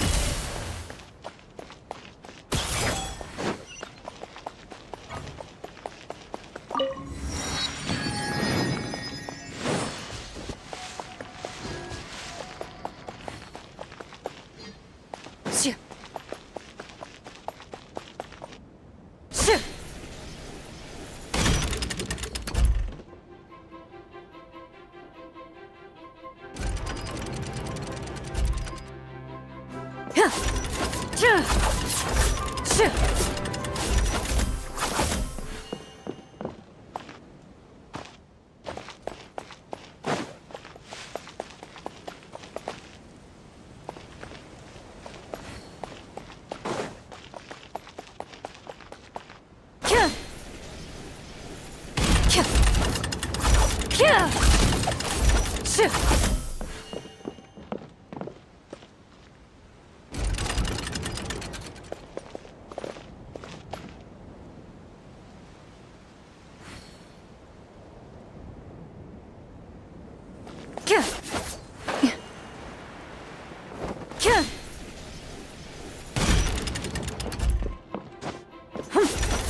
Didn't keep you waiting, did I?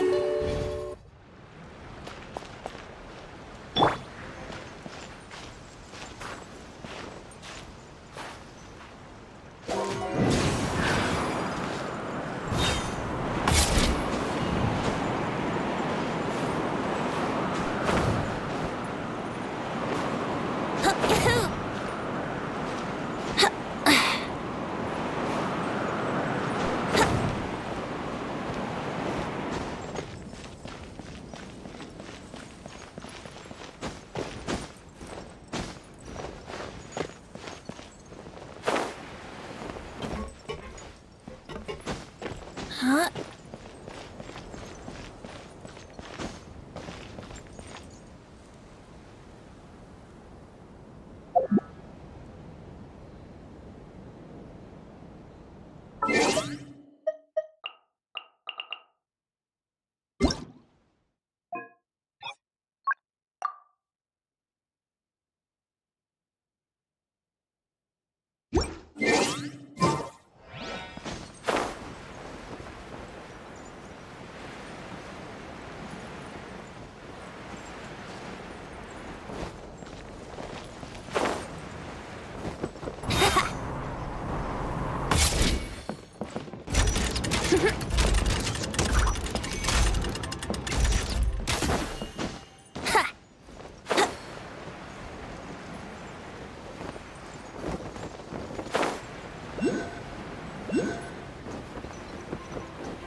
Let's play!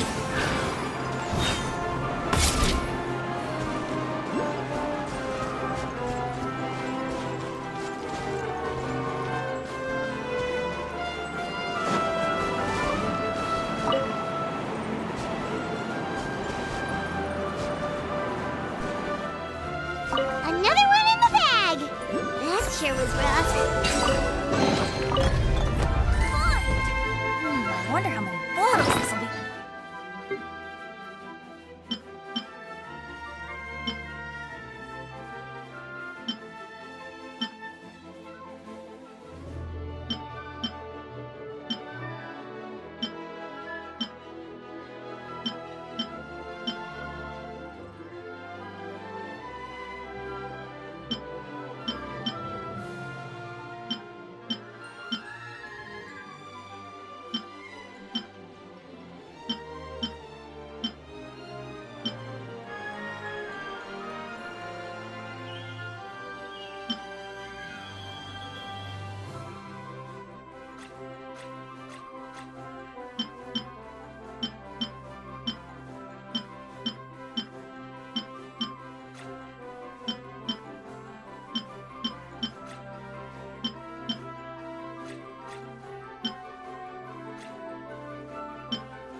Huh?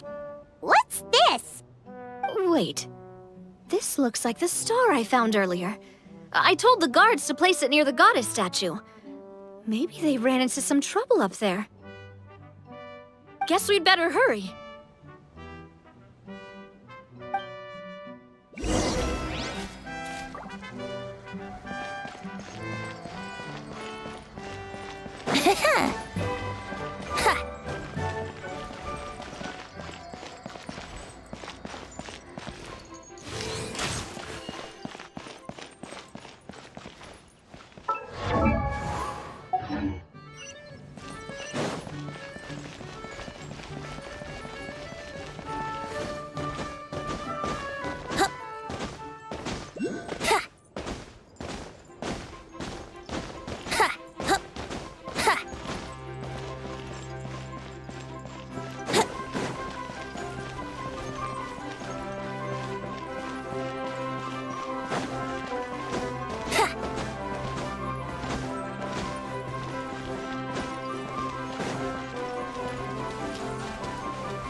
Drat! I can't move! What happened? Your Majesty! This conservative radical, he attacked us!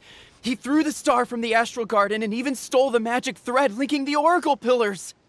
But just as we were about to arrest him, the goddess's magic activated, and now we can't move! No! Nobody touched the celestial gear! What's an oracle pillar? You need to use it to pray to the goddess. I'll explain later. First, let's help these guys.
It's okay.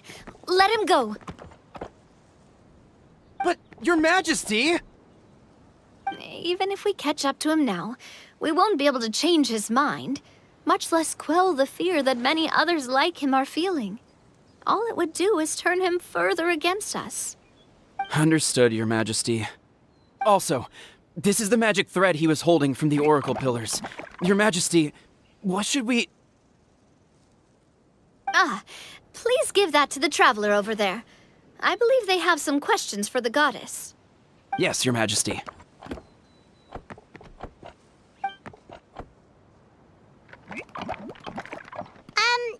So, what do we do with this exactly?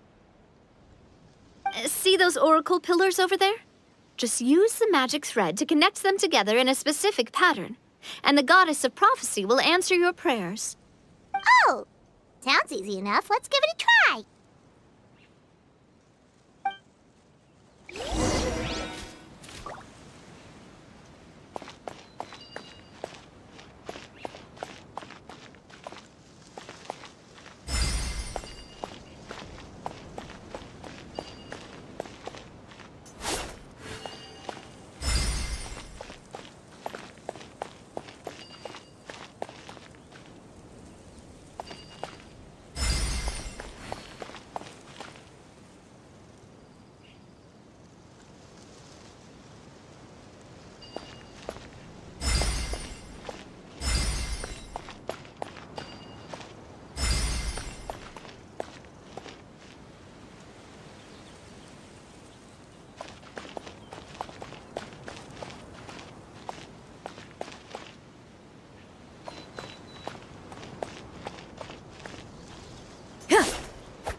To which course of fate do you seek answers, my child of Simulanka?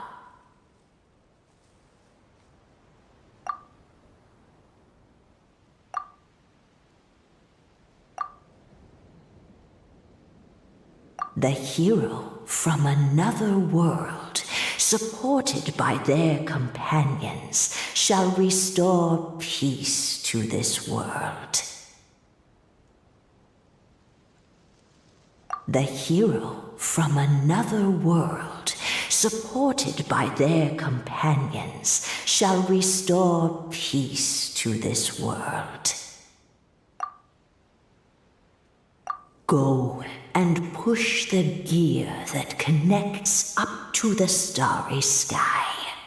When that time comes, I shall dance and return the tracks beneath my people's feet back to the stars in the sky. So, Miss Navia was right. The goddess of prophecy didn't tell us anything about the future. Fair enough. Guess we'll just have to play it by ear. Then first, we have to restore the sky back to its original state by putting the stars back in their positions. But it looks like we haven't recovered all the lost stars yet.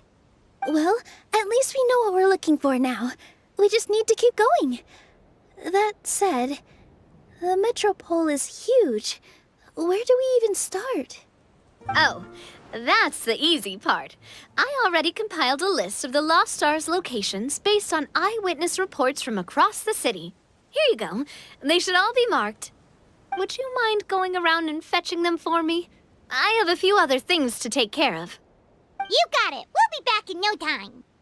Oh, awesome. In that case, meet me back here once you've found them all.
How are you doing?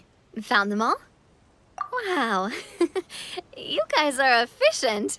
Now let's go hang them up in the sky. In the sky? How do we get up there? Oh, I got us covered. We will, of course, be taking the Aerial Express. Is that a flying train? Hey, you already took a train that runs on water. Is a flying train really that much weirder? Well, at least the Maritime Express still runs on a track. Oh, come on, don't worry about it. This train has been blessed by the goddess of prophecy. Its whole purpose is to protect the metropole's skies. It took me a lot of effort to find it, you know. I don't think anyone's used it in, like, 100 years. 100 years? Are you sure it's safe? Let's not forget that the goddess of prophecy's magic has been going haywire recently. Well, It's not like we have any other options. Unless you want to do the honors, Paimon. Fancy flying up there on your own? No, thank you. It's way too high up. Oh, wait, Nilu. You've got a feel for how magic works here. Can you do your thing and sense if this train is the real deal? I can try. Yes, I can sense traces of magic, but it's different from the kind I felt in the forest, so I don't know. Okay, fine. Guess there's only one way to find out. That's the spirit. I'll come with you. Miss Nilu, will you be joining us? I think I'll stay behind. That way, if something does go wrong, you'll have someone on the ground to get you some help. That makes sense. If the train does break down, you can make us a giant origami crane to come bail us out. Or if a crane's too difficult, a finch could work.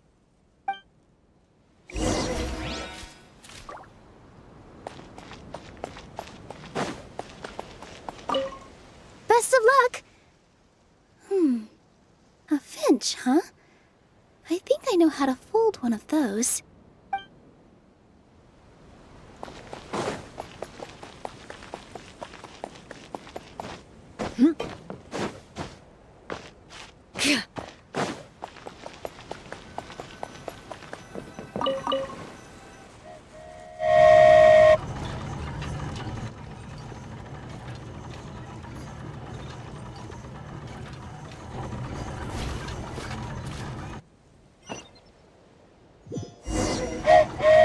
Choo-choo! Aerial Express moving out. Whoa, it really is flying! What an amazing feeling! I've never been on a flying train before. Neither have we!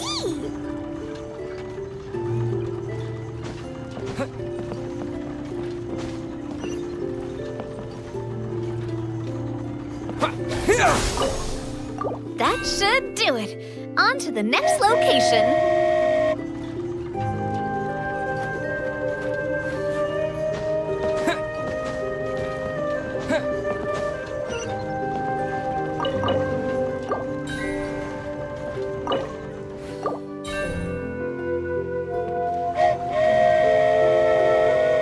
We are so high up. Don't look down. Don't look down. Oh, hang in there, Paimon. The hard part's nearly over. After that, it's downhill all the way. Don't say downhill all the way! That is the last thing Paimon wants to hear!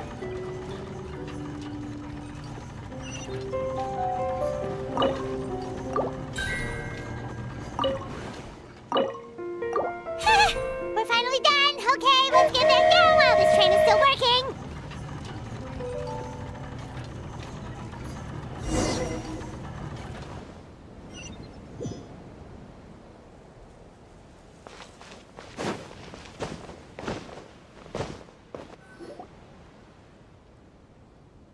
Great job! It looked like it all went smoothly. Yeah, and it was an absolute blast, too. You gotta ride with us next time, Miss Nilu. Huh? I'm okay. Thanks for... Halt! What do you think you're doing? Get out of my way! What's going on? Your Majesty, there! Let us through! Stay back!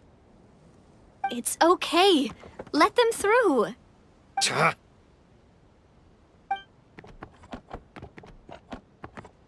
Your Majesty, could we please ask you not to turn the gear that connects up to the sky? And why is that? As you have seen, the goddess's gift is very important to us. It keeps us from harm and protects our very lives. Some of us, we just aren't ready to lose that protection. I see. I understand. Huh? Your Majesty, do you mean... I won't turn that gear. Not until you're ready. What? I've said before that the Metropole belongs to the people, and they should have the right to decide its future. But let me ask you this. How do you plan to solve the issues we are currently facing? Well, we'll start by rescuing the people that have gotten stuck. And then we'll find a way to figure out the true cause of this crisis. And have you made any headway on that? The true cause, I mean. Unfortunately, not. Hey, you little... I'm sorry, my friend, but it's the truth. You have friends and family that have been affected, don't you? That have gotten stuck? Duh. I understand your concerns. But if we let this drag on for much longer, the situation may well get worse. More and more people will be frozen by the goddess's magic. Yes, but if we turn that gear now, all the tracks in this city will disappear. I know this is a hard decision to make. But have you ever thought about why the goddess might have made things this way in the first place? Huh? Why do you think she might decide to take back her gift and stop revealing further prophecies about the future? Are you saying she has abandoned us? No. Quite the opposite, in fact.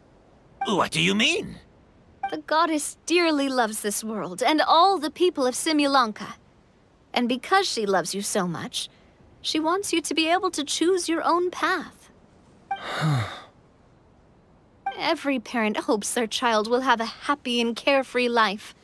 But if they're overprotective, then all they'll manage to do is keep their child trapped.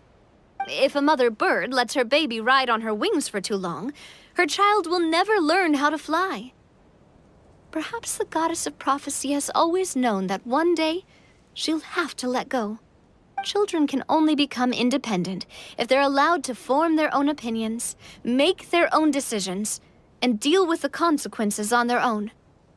Only then will they be able to continue their journey alone, even after their parents are gone. But we've relied on the goddess's protection for so long. We don't know what it's like to go it alone. We don't know if we have what it takes. Are you kidding me? I think you've proven yourselves more than capable of that. What do you mean? You made a call in a time of crisis, and you've come all this way to talk to me. Even the guards couldn't stop you. That must have taken a lot of courage. But we only did it because we were scared. Why you set out on the journey doesn't matter. What matters is that you've proven you can choose your own path. My friend, I fear our king is right. It is time for us to face our fears. What? But we... We can't go on living like this. Living in fear. Look at what it's driven you to do.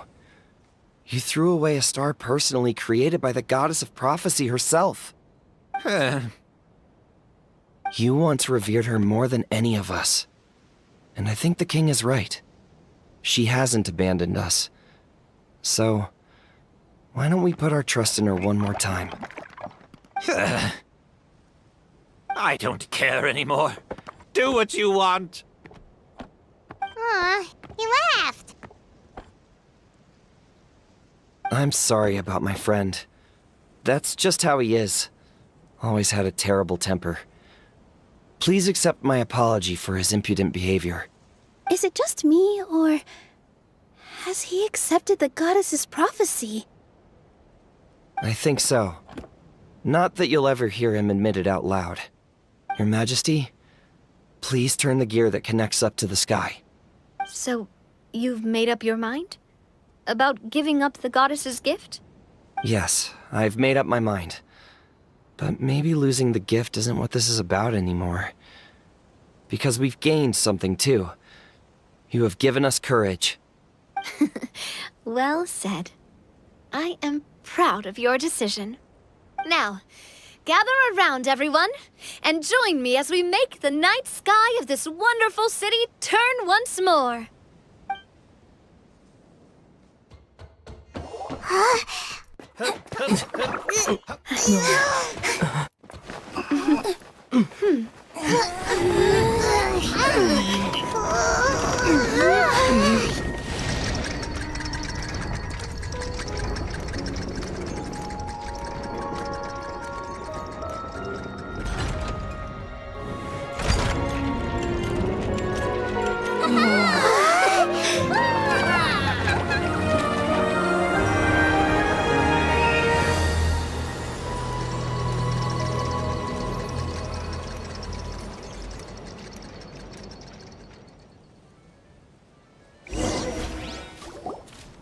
So the stars hanging in the sky, they're music notes. This entire metropole is a huge music box! That's incredible! How do you feel? A little scared and uncertain. But for some reason, I feel a lot more at ease. It's as if some kind of huge weight has been lifted from my shoulders. Figured out any next steps? To be honest, not really. But maybe I can start by having a heart-to-heart with that stubborn friend of mine. I have an idea. If you don't know what to do, why don't you start by helping the people around you? You mean the people who got stuck because of the goddess's magic? I mean anyone and everyone who needs your help. By helping others, you'll eventually find your own path. Trust me, I have experience in this. What kind of experience, Your Majesty? Yes. We'll need a formal organization with a catchy name before we go out and start helping people. Why don't we call it the Spina di Rosula? Spina di Rosula? Ooh, or even the Spina di Rosula di Simulanka. Yeah, that's catchy. Wow, big expansion for the Spina. Moving into other worlds now. Spina di Rosula. I like it. It's a great name. Let's do as Your Majesty suggests. Well then, how about I appoint you as the head of the Spina in Simulanka? While I'm off fighting the dragon with the other heroes, it'll be your responsibility to work with the guards and take good care of the people in the metropole. What? You're planning on fighting the dragon? But no, Your Majesty, you must reconsider! He's right. Your Majesty, you can't. How are you two on the same side all of a sudden? Perhaps Your Majesty is unaware of this. The great dragon suddenly broke out from the Titanium mines one day and tore the end of the world to pieces. After that, it spat out a strange fog that surrounded a whole island. No one knows what lies beyond the fog, and no one knows what has become of that poor island. Before Your Majesty arrived, we dispatched many soldiers to fight the dragon, but none came back alive. Yikes. Sounds worse than we thought. Isn't that all the more reason for us to go? There could still be guards trapped there, waiting for someone to rescue them. King Navia is right. We cannot simply stand by and watch as the people of this world suffer. Very well. Though I have not served by your side for very long, Your Majesty. 2 days is enough for me to have learned that once your mind is set, any attempts to change it are futile. You're a pretty good judge of character. He probably didn't mean that as a compliment. Since you're serious about this, I won't try and stop you. There's only one way to reach the end of the world, and that's by taking the Maritime Express. Oh, right! So there's a line going there too?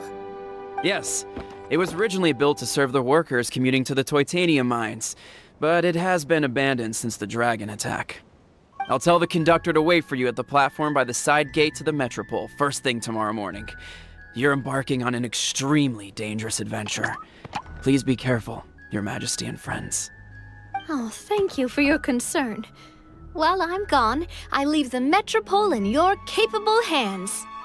Yes, Your Majesty! Just call me boss from now on. That's what everyone in the Spina calls me, and it's what I'm used to.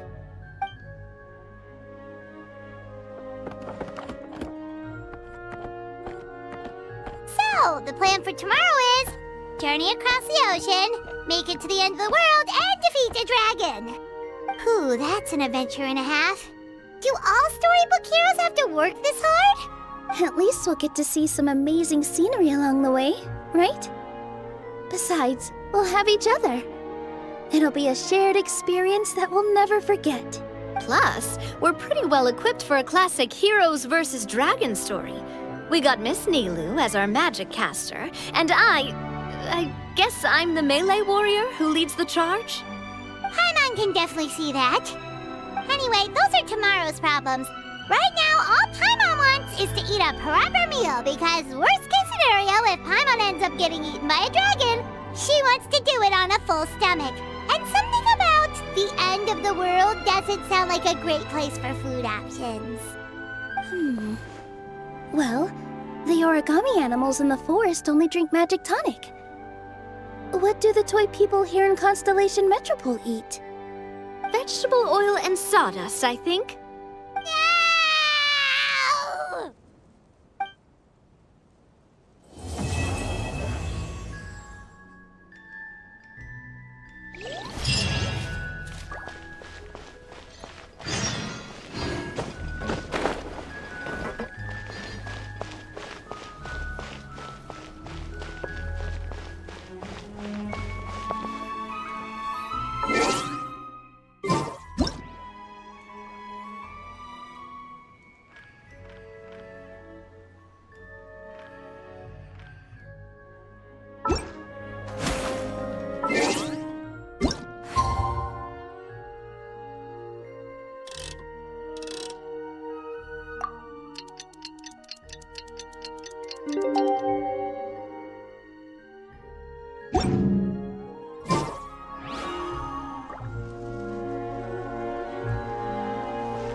The time has come to slay the dragon. How are you feeling? Nervous? I'm curious to see what this end of the world place is.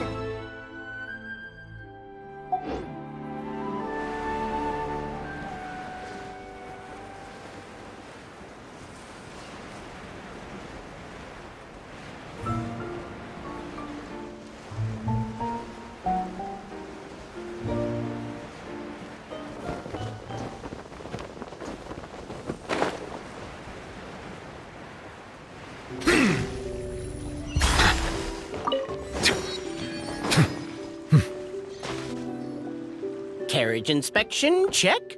Wheel and axle inspection, check. Power inspection. Good morning, Mr. Wheel. Oh, good morning, heroes of Simulanka. Hey, our old friend Wheel is the driver again. That already puts Paimon at ease. Are you certain you don't want us to accompany you, Your Majesty? I am. You can leave the dragon slaying to us. My partner's a pro. He does it all the time. What remarkable friends Her Majesty has. With such great heroes by your side, I'm sure you'll best the dragon with ease. We won't keep you any longer. All right, then. Look after the city for me while I'm gone. Yes, Your Majesty. Just leave it to us. I think we're all set. Time to depart. Next up, the end of the world!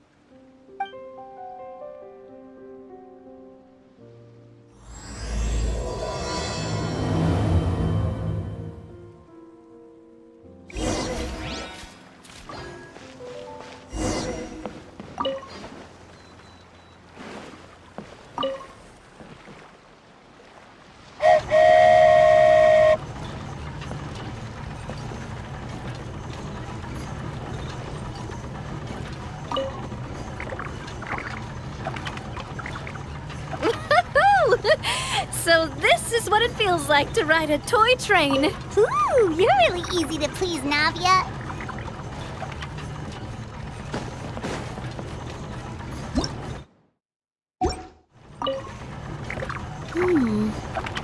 Looks like the fog ahead is getting thicker.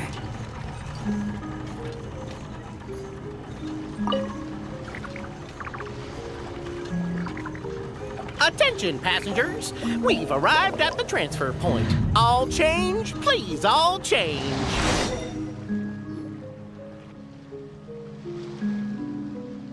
So we've got to switch trains, right? Huh? What's that? It looks like hilichurls. They've taken over that platform. Huh? What do we do? Just find somewhere to hide, Mr. Wheel. We'll take care of them.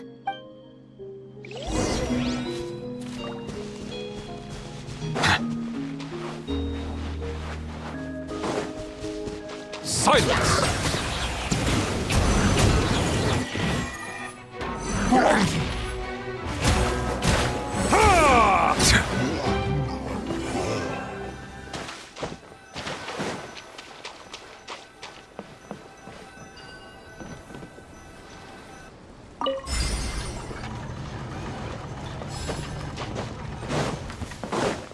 Yeah. You can. Be sanctified.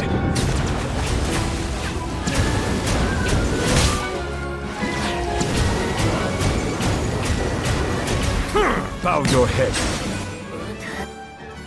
Whew. That's all of them. Thank you so much for your help, everyone. Now, let me take a look at the train.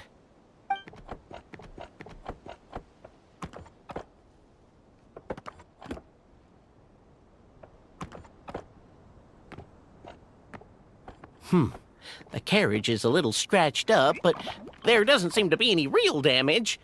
And the engine's still operating normally, so I think we're good to go.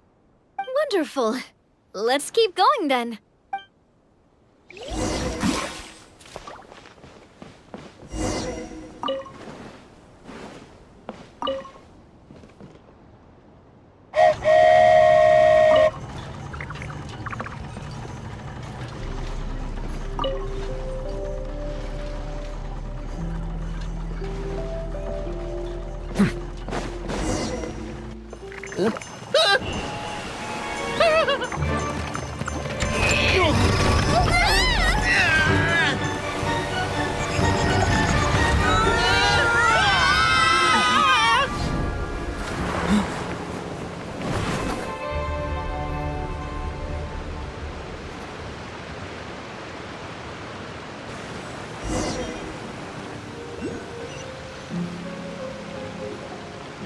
Go forth and witness this world, my...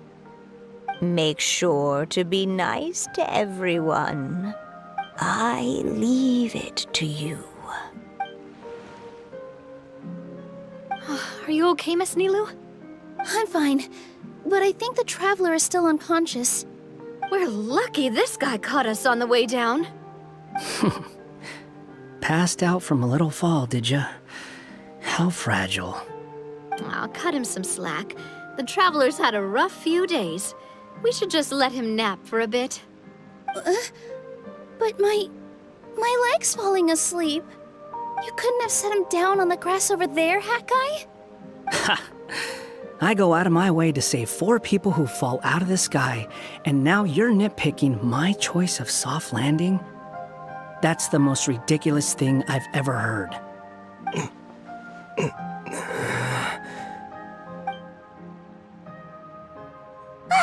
He's awake. Morning, sunshine. You were having a nice little dream there, weren't you?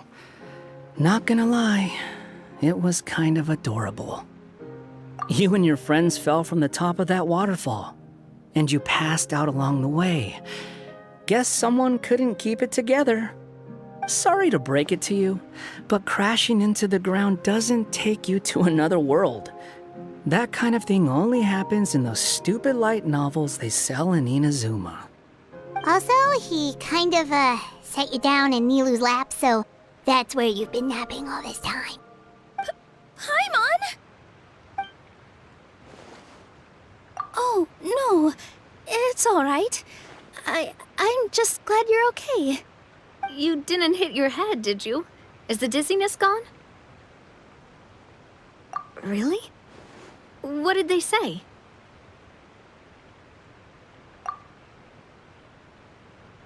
The fog you see around here can have a hallucinatory effect. Apparently, it's the work of that dragon. Maybe you inhaled some while you were freaking out on your way down. Traveler, Nilu, do you know this hat guy person? Oh yeah, he's a student at the academia. We met during the last Interdarshan Championship.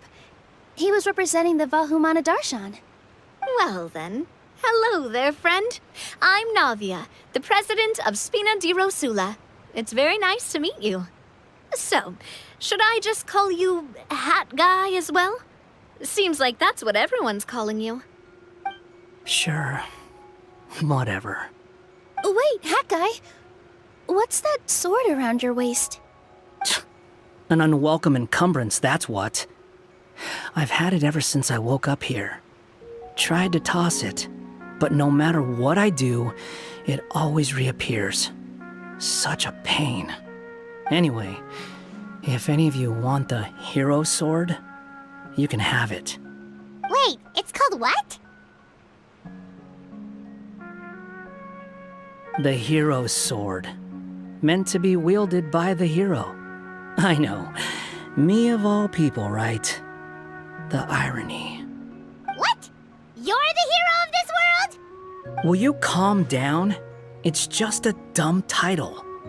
Oh, it's just that this entire time, we thought we were the heroes of the prophecy. Well, if it means that much to you, you're welcome to claim the title. You'd be doing me a favor. That's not the point! The real question is, if you're the hero, then where the heck have you been all this time? Looking for a way out. I heard there's a boat in this area that can bring you to another world. So I came to investigate. But look at the state of things around here. The lighthouse collapsed, the boat won't budge. I say we try to find a different way out. Huh. Paimon's guessing a voice told you what you were supposed to do here. That's what happened with Navia and Nilu, at least.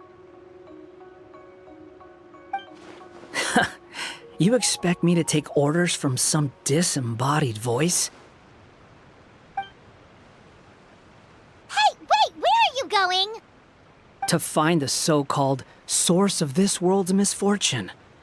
The dragon responsible for this whole mess. Wait, we came here to fight the dragon as well. Why don't we go together? Grab that dragon scale over there before you leave. It'll come in handy later. A dragon scale? Where? How did you know about it? What's it for? And... Have you ever considered keeping your questions to yourself? Because if you actually expect me to answer them all, we'll be here until the next Interdarshan Championship. You little... Paimon thought you might have learned some manners by now, but clearly not!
Abandoned property belongs to whoever finds it first.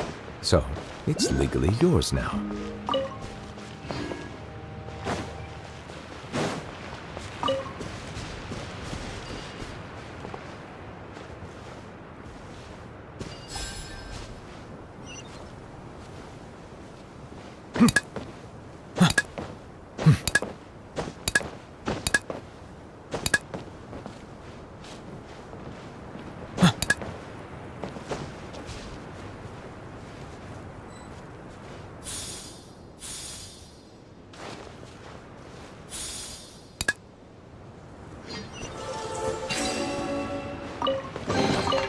Abandoned property belongs to whoever finds it first.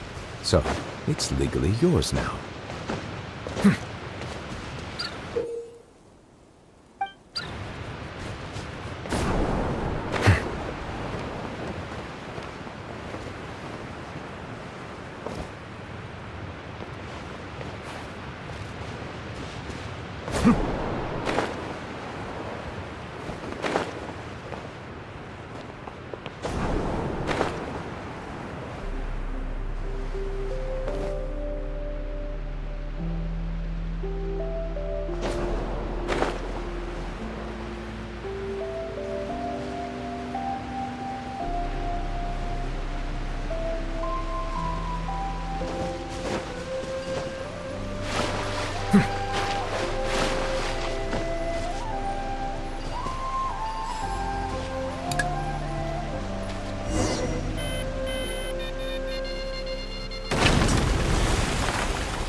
This should do it, right? Wow, this scale is amazing! It turns everything it touches into something hard, almost like a toy block! It doesn't seem to work on us, though. It spews out poison and transmutes everything it touches. Huh. No wonder they call it the evil dragon. Your Majesty, Madam Very Brave Hero! What are you looking at me for? He's obviously talking to you. Mr. Wheel! You didn't get hurt when we fell, did you? Oh, not at all. Thankfully, the young man in the hat was kind enough to lend me a hand. There seems to be a village over here. Some of the residents used to work in the titanium mines, and some came to fight the dragon, then got stuck here. I see. I'm glad they're all safe and sound. I can try to use my magic to fold a boat to bring everyone back. Oh, I'll help too. Still, I think we need to take care of the dragon first. We don't want it to start causing trouble when we're trying to load people onto the ship. Apparently, the villagers often see the dragon fly into a space behind the waterfall. They think that's the location of its lair. Then we should look around and try to find a way in. I'll wait here for your triumphant return. Your Majesty, brave heroes, please be careful.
Melusines are beautiful creatures.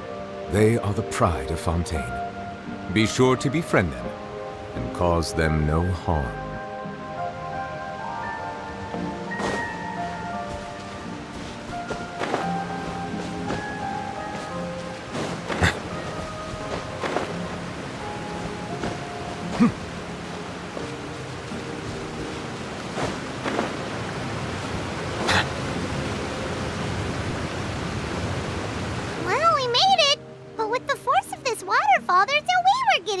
you. Quick, take out the dragon scale. Wait, but... No. Paimon doesn't need to ask you anything. The dragon scale can turn anything it touches into toy blocks, so... Aha! You want to use it to block off the water! See? Paimon can figure things out all on her own.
What's wrong, Nilu?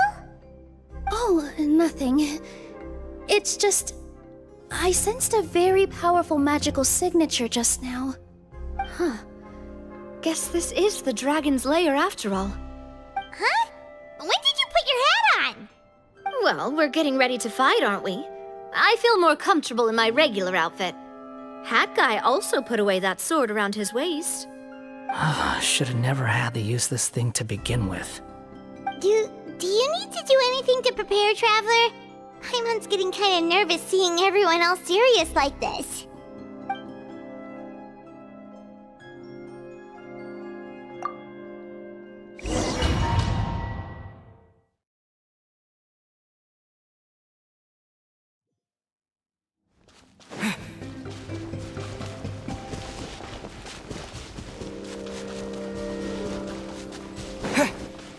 Oh, looks like we're not the first ones to make it in here. Wait, hold on! Let's fight the dragon together! They're already gone! Let's try to catch up!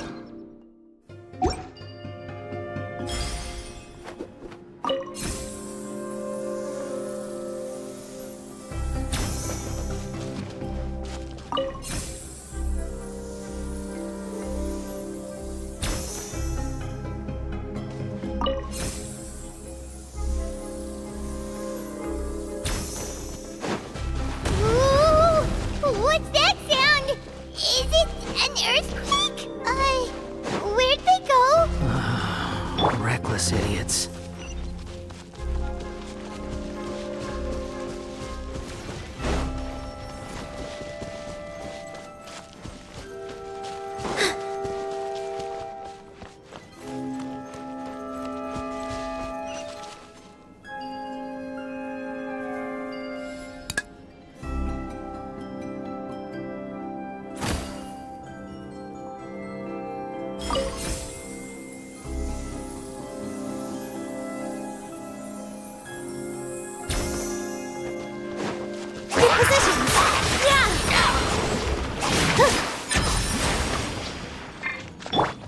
Feeling lucky?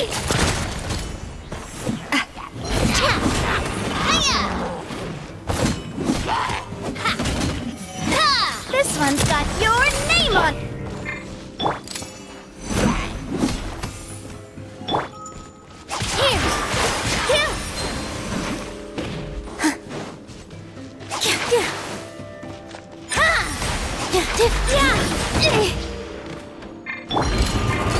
Where'd that come from?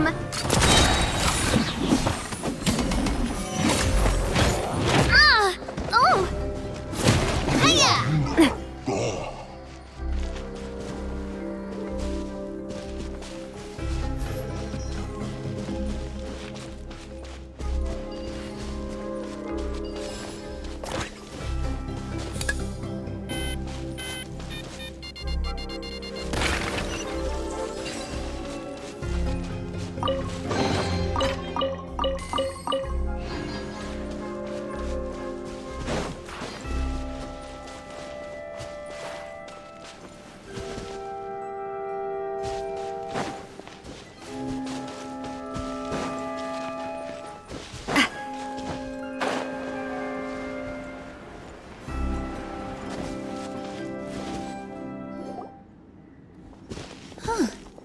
This space is completely empty.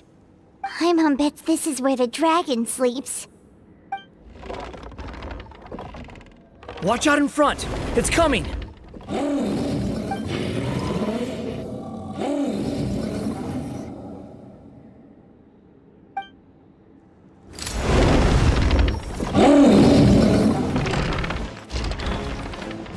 Whoa, that dragon is huge! And it just attacked us without warning! Lover Senda! From the Spina with love.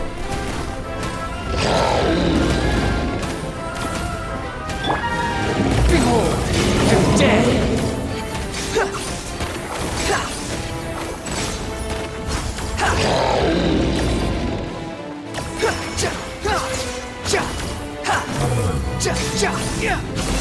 Search for it!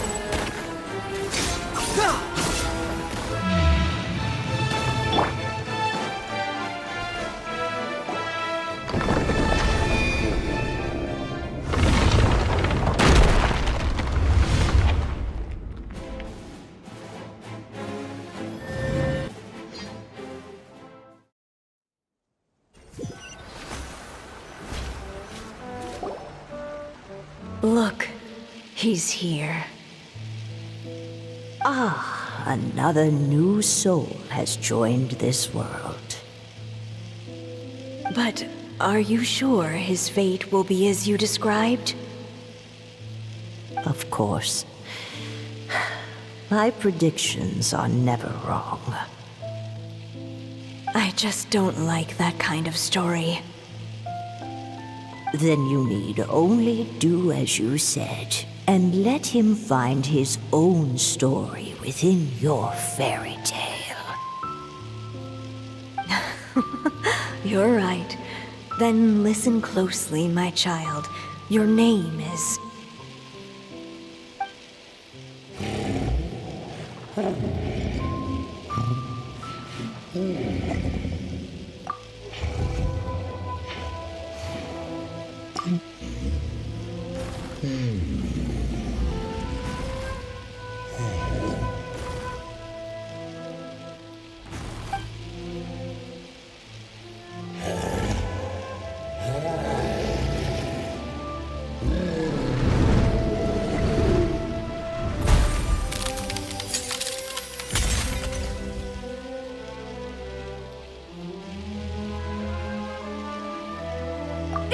It's the dragon! The dragon that destroyed the Titanium mines!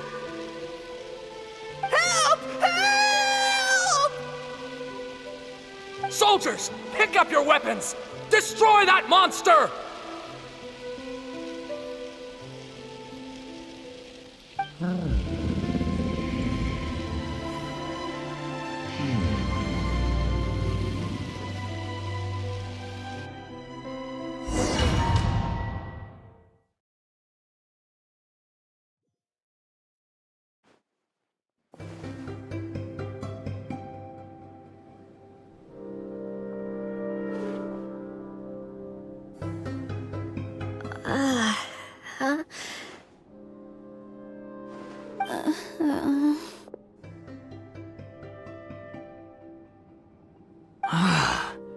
How many times am I going to have to save you? Thank you, Hat Guy. Paimon still feels dizzy. Hey, did any of you also see something strange? It was like we were witnessing... The dragon's memories. Sounds like we all saw the same thing just now. Well, we definitely saw a different side to the story. Watching it all unfold, Paimon couldn't help but feel bad for the dragon. This world might be a lot more complicated than we thought. The next time we encounter the dragon, how about we try talking to him instead of fighting?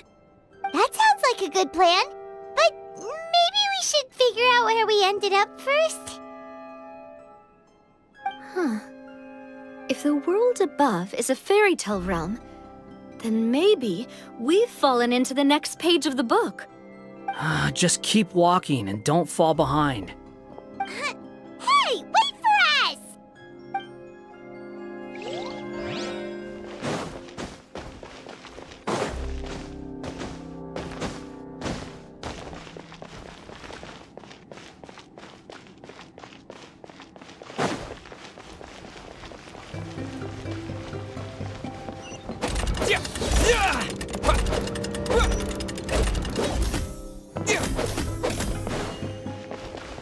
Wow, this place looks a lot different from the dragon lair.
Scatter!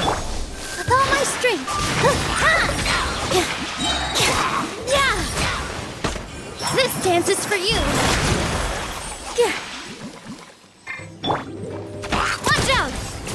This one's got your name on it. Unsightly insects. The wind rises. Propagate! Germinate! Positions.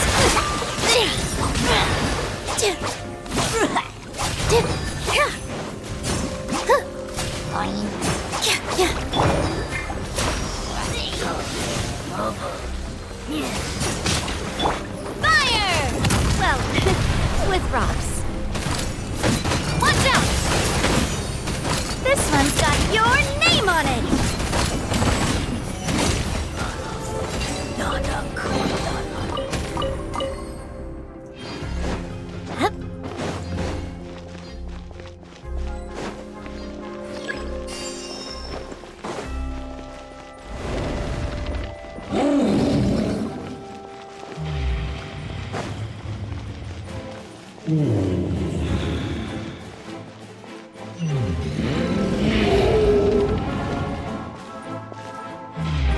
He seems angry. We just want to talk to you.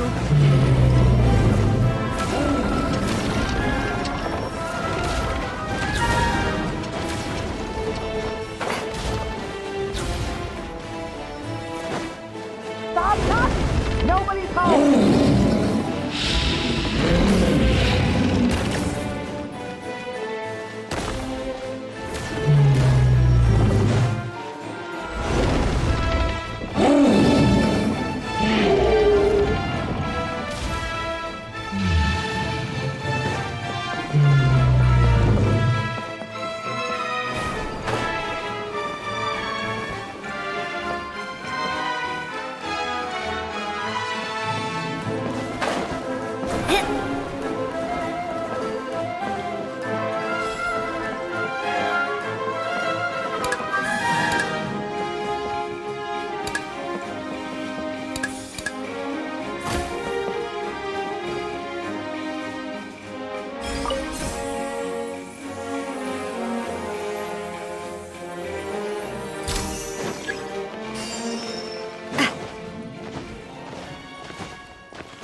Our home! It was destroyed by that evil dragon!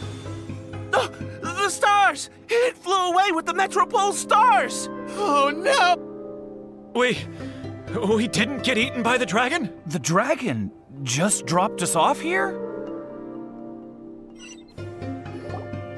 Hi, guy! You're getting too far away! He's just up ahead. Is he trying to lure us somewhere? Well, I'd say we were the ones who backed him into a corner. But we just want to ask him a few questions about his past. He's had year after year of people coming here to try to take his head. If you ask me, his reaction is perfectly normal. Maybe there's still something we can do to calm him down? I wouldn't count on it. Maybe his earlier attacks were just a warning, but now he's actually getting serious. Prepare for a final battle. Sometimes it takes a little force for someone to finally wake up.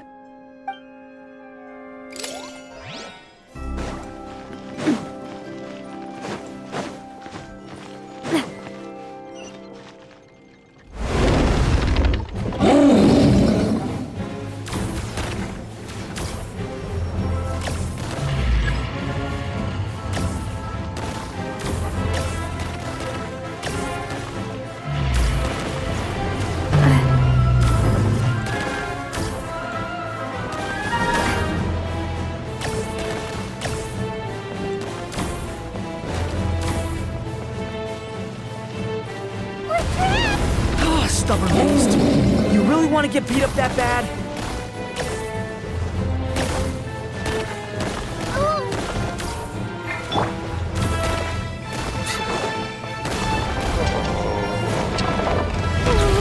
Its mouth is huge! Are we really gonna have to throw a bomb in its mouth?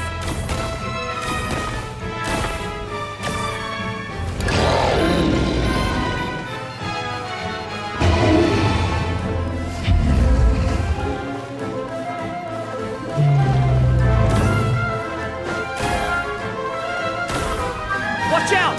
If you fall, you're on your own this time.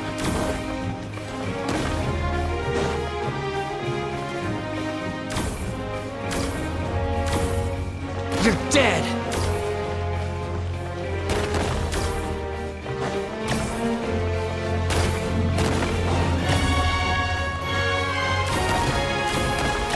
How amusing.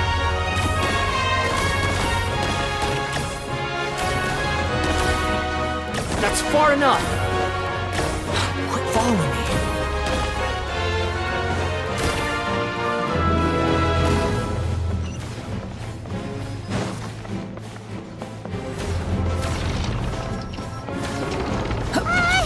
Someone doesn't think it's gonna calm down!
He's getting serious.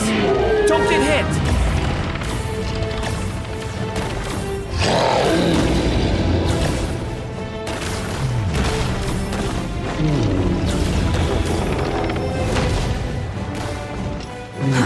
Too slow.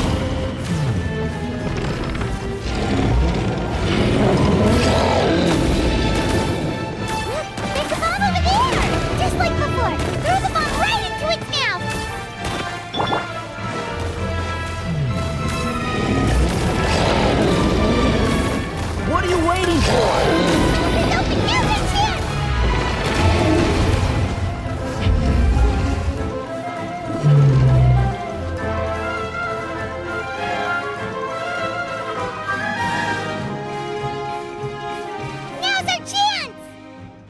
Wait!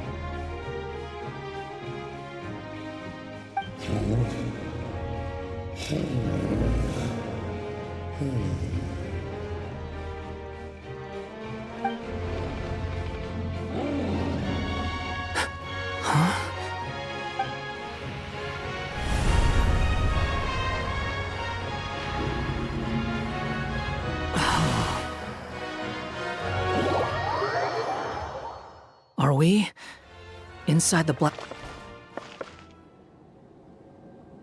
Are you sure you want to create this child, Em? Even after what I told you about his fate? He will be abandoned by his creator, and eventually... I know, Bee. You've told me already. That sad story with the disappointing ending. It's what happened in the real world, isn't it? But that's exactly why I want to change things. In a different world, his story can have a happier ending. That child, his heart is so full of love. I understand, Anya. But know that if you give him that name, his fate in Simulanka is destined to parallel that of his real-world namesake. But there's still a chance, right? Maybe it's a shot in the dark, but I have to try. He deserves a better life. Although, he might need the help of others when the time comes. All right, my dear. The choice is yours. Since you're so persistent, let me tell you a secret. More boring fate talk.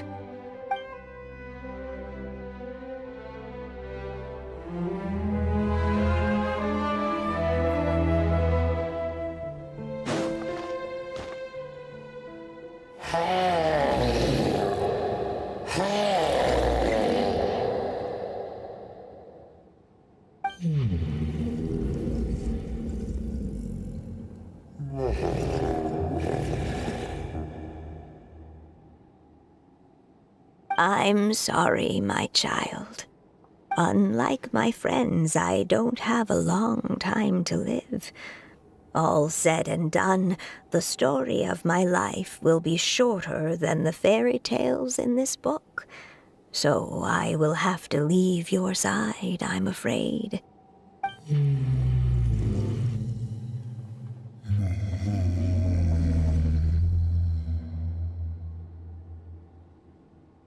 It's okay. It's okay. Once I'm gone, I will become a star in Simulanka and watch over you from above. If you ever feel lonely, just look up towards the sky.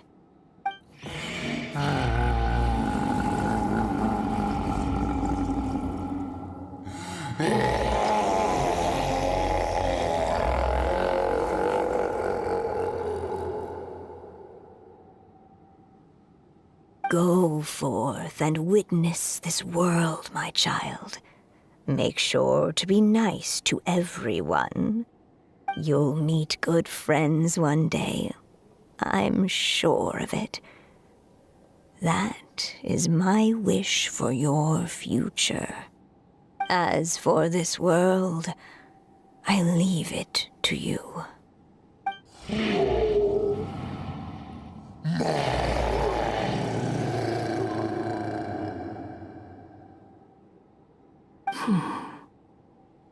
So in the end, you were betrayed too.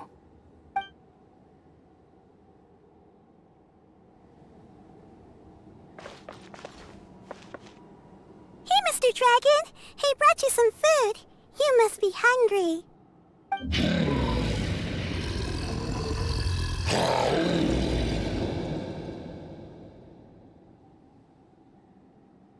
Shh! Quiet!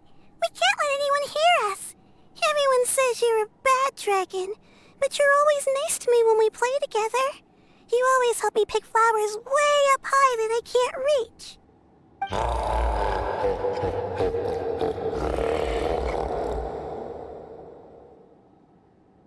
okay.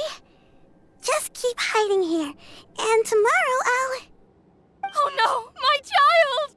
Help! Somebody help me! Save my child! The dragon's trying to kidnap her! No, Mom! It's not like that! Listen to me!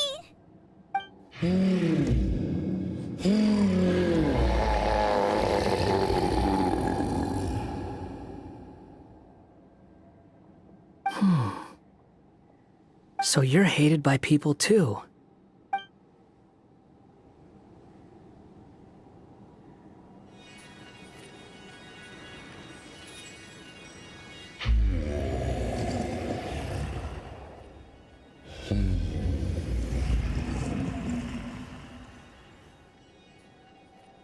So that's it. That's really your wish? To never have been born at all? That's not a fate you should wish for.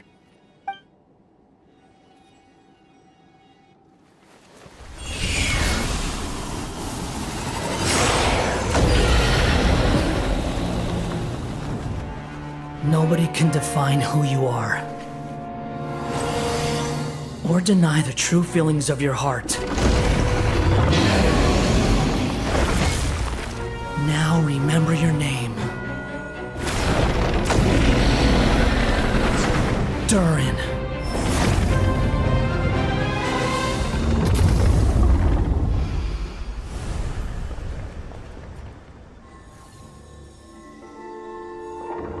It's all right now.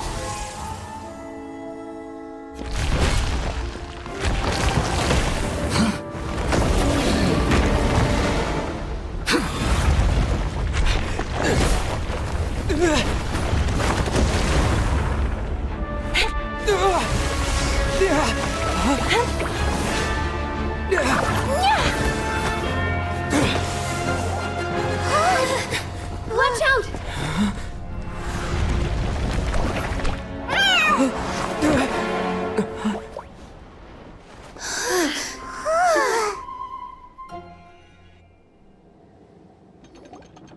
That was a close call. Are you guys all right? Back in Constellation Metropole, I heard people saying you'd gone to fight the dragon, so I followed you here. Right when I managed to catch up, I saw you fall through that hole. Wait, didn't someone else fall through just now? Shouldn't we do something? Oh yeah, Hat Guy. Well, he can fly, so he'll probably be fine. He called the dragon something earlier. It sounded like he said... Durin. That's his name. Oh, Hat Guy, you're okay. Wait, what about the dragon... Durin? He's fine. Durin. Oh, wait, that's the name of the dragon from Dragonspine, right? The one that became a part of the mountain after being slain by Dvalin? If Paimon remembers correctly, it was created by... Right! It was created by Rhine Daughter! Created, you say? Huh. So, what exactly happened down there? You've been acting weird ever since the end of the fight.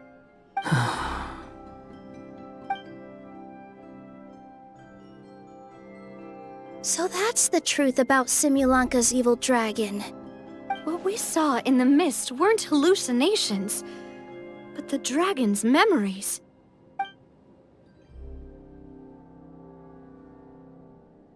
Huh. I thought it was strange. The people around the Broken Sea are clearly stranded, but I never heard any stories about the dragon attacking the village. The people we met along the way are probably workers from the Toitania mines, or guards who came here to claim the dragon's head. Durin probably allowed them to live here because there was nowhere else for them to go. When I first came to this world, a voice spoke to me and said, "You are the hero of this world. Now go forth and save the dragon." Who is the person behind this voice anyway? And why did they bring us all here? Come with me. The answer to all this can be found below.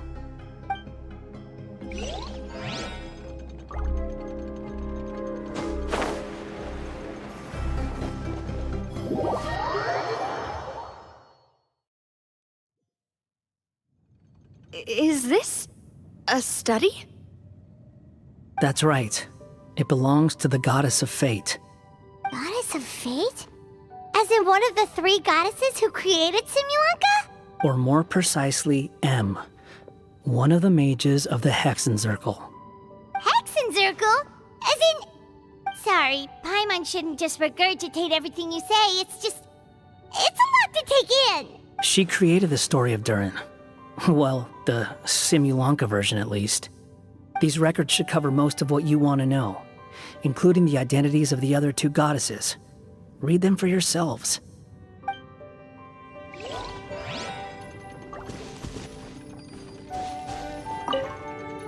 By all rights, I should have been A, since A is the first and last letter of my name.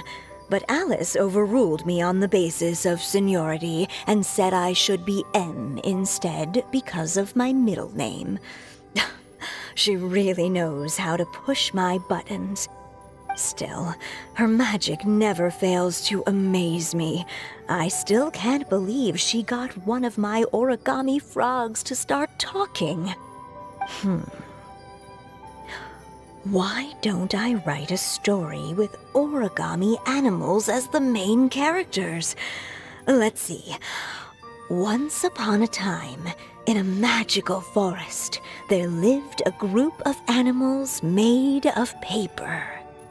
Barbie loves looking into the future, so she used her powers to map out the fates of all living things in Simulanka. But knowing the ending in advance takes all the fun out of the story. I think I'll make a bet with her. I believe that one day the people of Simulanka will decide to carve their own destiny. Apparently, she wants to build a statue of herself in the capital city. Always looking to add some pizzazz.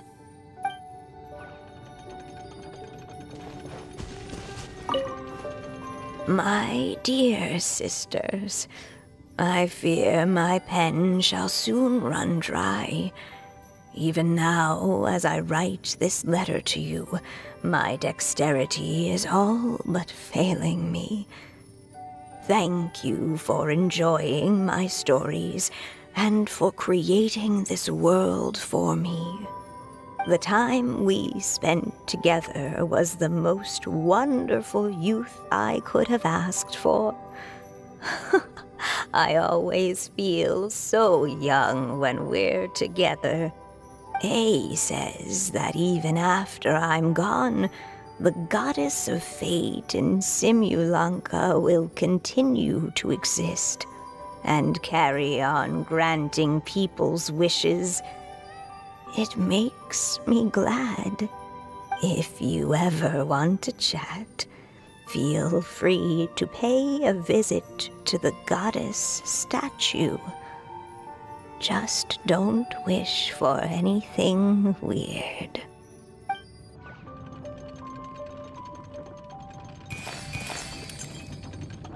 It's Simulanka Durin. And he's looking up at something. A star. This must have been after M passed away. This looks like a mine. Maybe the Toitania miners dug too deep? So deep that they dug right through to the world on the next page. Yeah. Now that you mention it, this miner's lamp looks really similar to the star on the previous page. The Forest of Blessings. This book has been recording Simulanka's history all along. Look at the size of those footprints. If that's every time he lands, then no wonder people are so terrified of him. So that's why you took the stars. Because you missed your mom.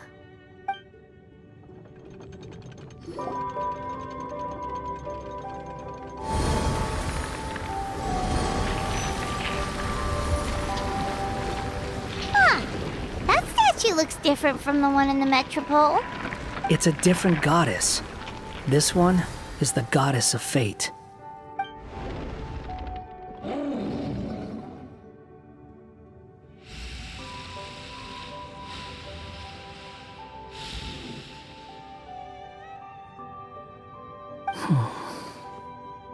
It's all right now, Durin. Nobody here wants to hurt you. Don't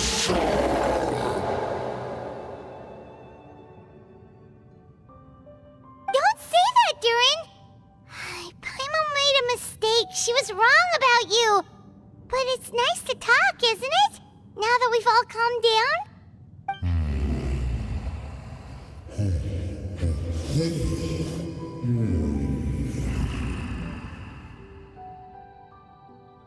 So that's why you made that wish? So stupid. Hey!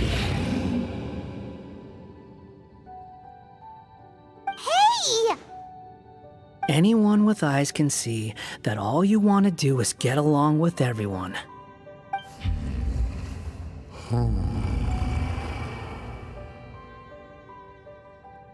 You just want to make friends, people to play with, to talk to, people who accept you, or at least accept your apology.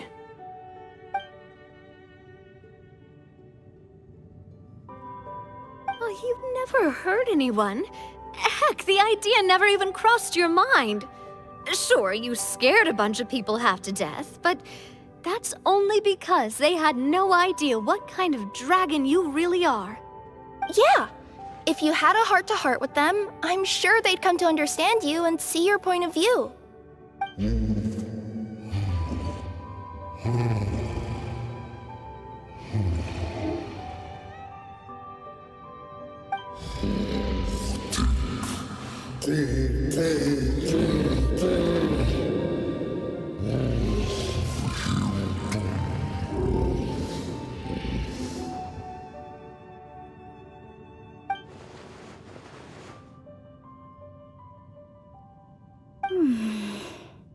The curse. Huh? Nilou? Is it your true wish to live side by side with the people of Simulanka?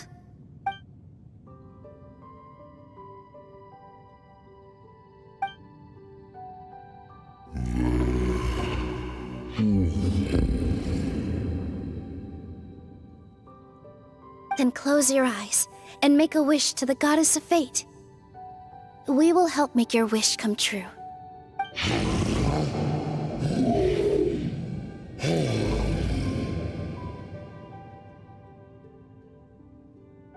Just trust me.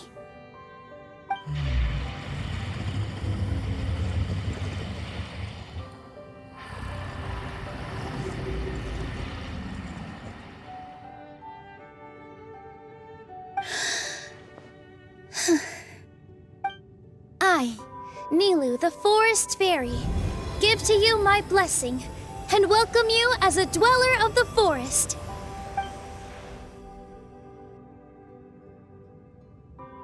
May everyone accept you as one of our own, and may the Forest of Blessings be a place you can call home.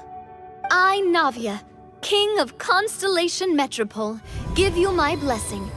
I grant you citizenship to my kingdom. Oh, me too! As the, Nekomata in Boots of this world, I give you my blessing too.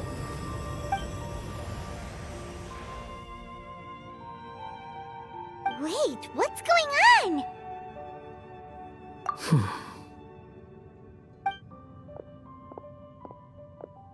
I, the hero of this world, give you my blessing. I recognize you as a resident of Simulanka. May you find acceptance in this world.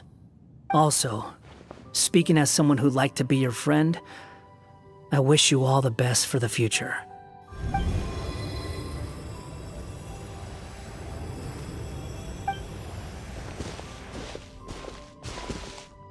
I, a traveler who has traversed many worlds, give to you my blessing. May you find friendship and goodwill, no matter where you go.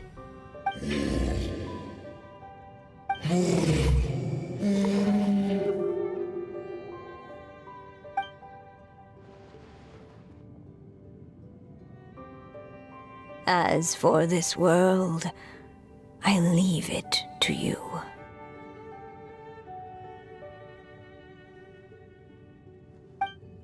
Huh? What? Why are you all staring at me? Huh? My claws?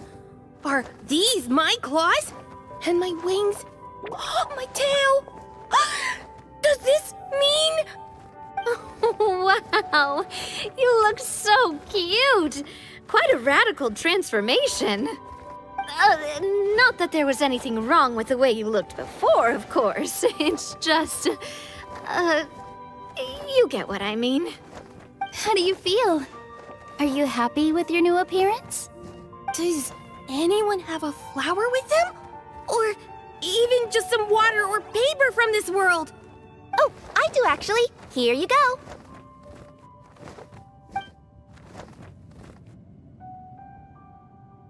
They're not changing. I can touch things without changing them.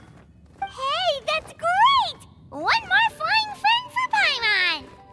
Now the residents of Simulanka won't be scared of you anymore. But what about all the things that I did before? That's simple. Just go out there and atone. You could fill in the footprints you left on the ground, or help the people around the broken sea get home. Okay.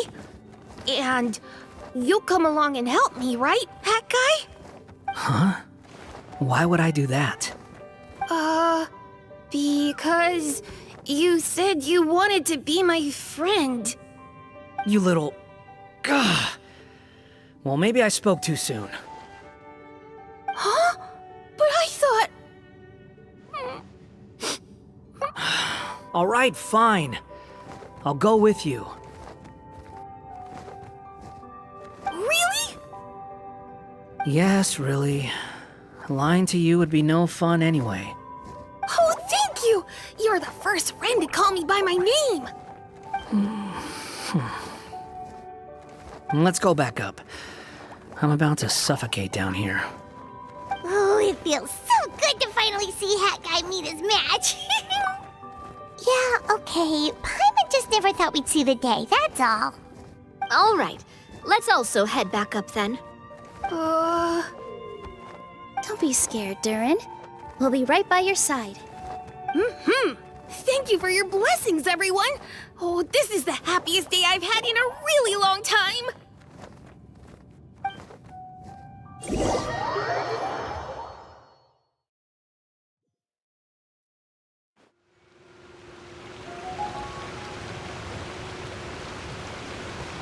Ta-da! Surprise, everyone! Ah! A talking street lamp! Street lamp? Oh my! You mean you still don't remember me after all the times we've spoken? I know that voice! It's Mom's friend! Hello there, traveler and friends. And Durin, it's good to see you. You've changed quite a lot. In fact, you look so different that perhaps I should call you Mini Durin. Mini Durin, huh? Yeah, I like the sound of that. It's nice being smaller. You must be one of the 3 goddesses of this world. Are you the goddess of creation? Yep, that's right. But although it's the most impressive sounding of the 3, to be honest, we all made an equal contribution toward the founding of this world. If you've ever read any of M's stories, you'll know just how enchanting the worlds are that she writes about. So enchanting that I just had to step inside and explore it for real. So I got B involved, and with M's consent, created the world of Simulanka. Whoa, whoa, whoa! You're getting a little ahead of yourself.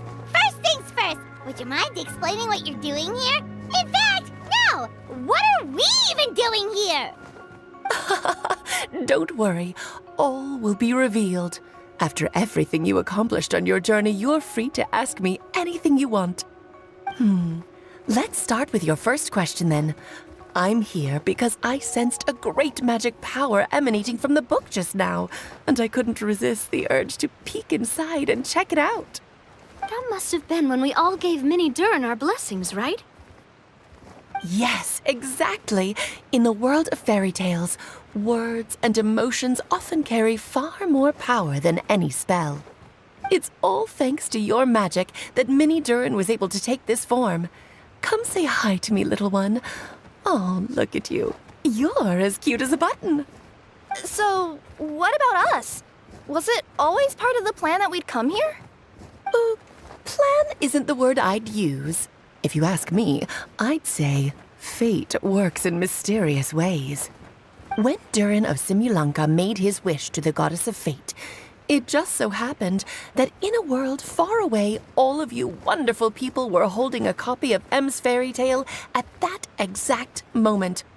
And because of your noble and kind souls, you were selected by the goddess of fate to come and save this world. Now that you mention it, that's what I was doing when I was transported here. I was reading a fairy tale to some children in the Fleuve Cendre. I think I just, happened upon an old book and decided to use it as my pillow during a nap in a box.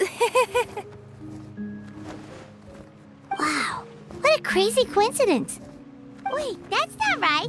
How come everyone else got assigned to roll except us? 'Cause we were also... Yeah, that was it. We just received a strange book and we had no idea who sent it. Then, the moment we opened it up to start reading it, we found ourselves here. You're the one who sent it to us, aren't you? Oh, is that what happened? Yes, that does sound like me, doesn't it? Good question. Why indeed? Maybe I thought this was such a good story it simply had to be read by someone. As the traveler and witness of many worlds, how could I let such a beautiful place pass you by? I can sense that your blessing for Minnie Durin was a very special one.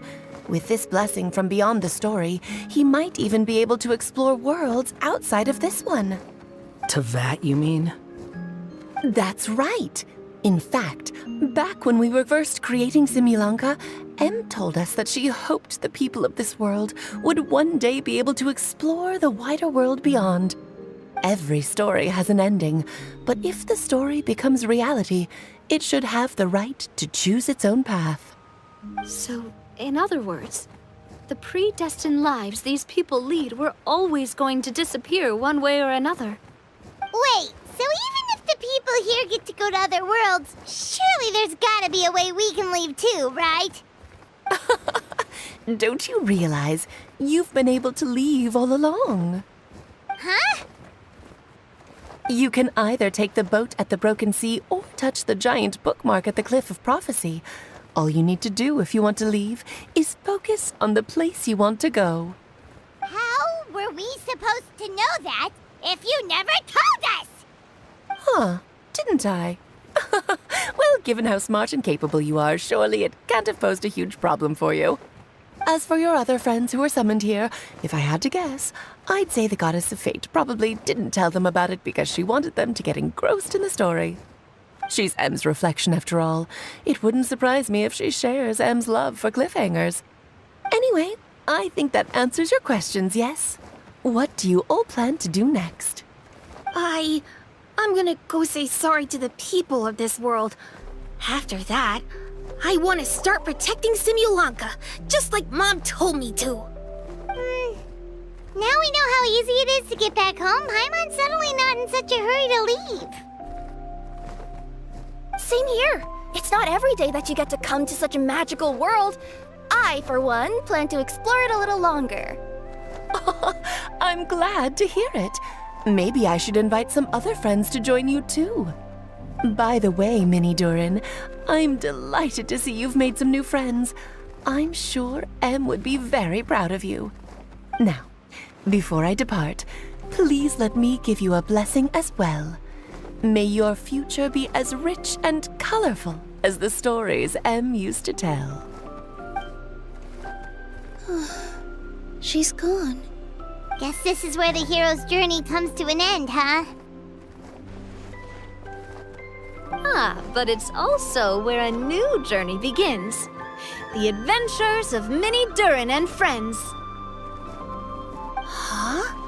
An adventure for me? You bet.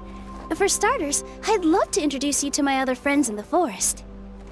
Even though there have been some misunderstandings in the past, I'm sure they'll welcome the new you with open arms. Huh? Stop looking at me. I already said I'll come with you. Whoa! Look over there! Wow. The stars are beautiful. Huh. I'll bet that's a gift to Minnie Durin from the 3 goddesses of this world. Oh. Thank you, Mom.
It's been a while since our last adventure. Oh, Paimon wonders how Minnie Durin is getting along in Simbulanka. Let's go to the...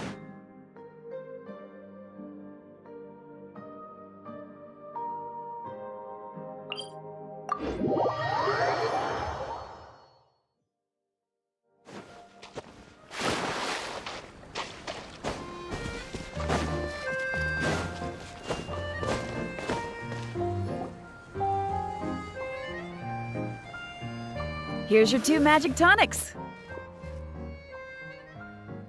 Why, thank you, young lady. And might I add that you're looking quite lovely today. Jean, come on, take a seat and let's have a drink. I ordered one for you as well. But is this really appropriate? I mean... Still worried about Klee? Relax. Albedo's with her. She'll be fine.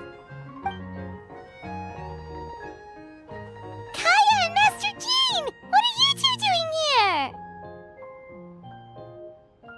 Oh, look who it is. The Traveler and Paimon. You must be the pleasant surprise that Miss Alice told us about. Greetings to you both.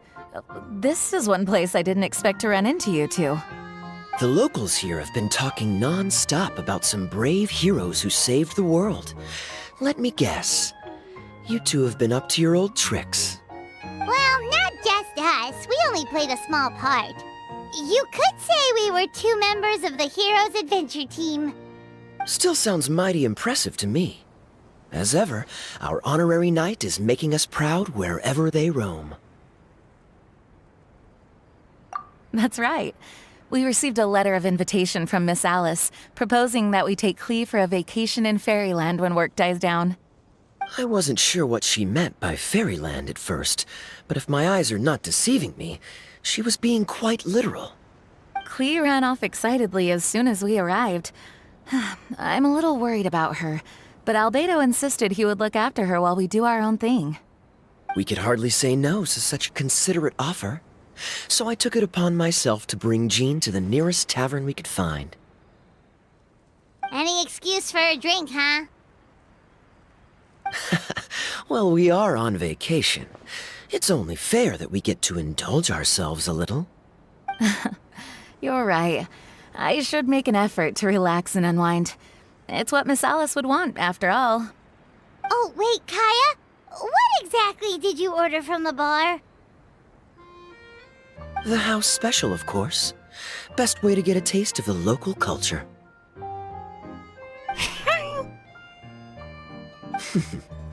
Why are you making that face, Paimon? Nothing. Paimon's just perpetually amused by your lifestyle, that's all. Go on, drink up. Something tells me I need to tread carefully here. Let's see, it's got a lovely color, but how about the taste? Ah.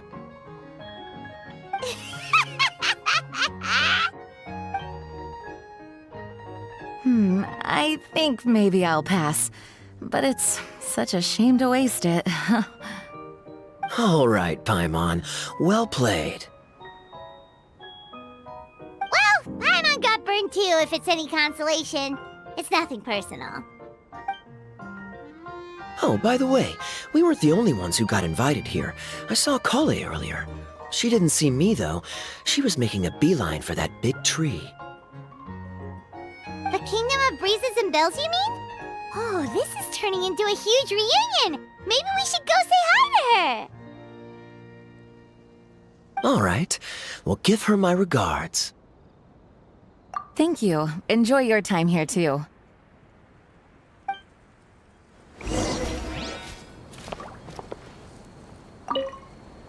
So the magic tonic here is just writing ink? What a weird and wonderful world.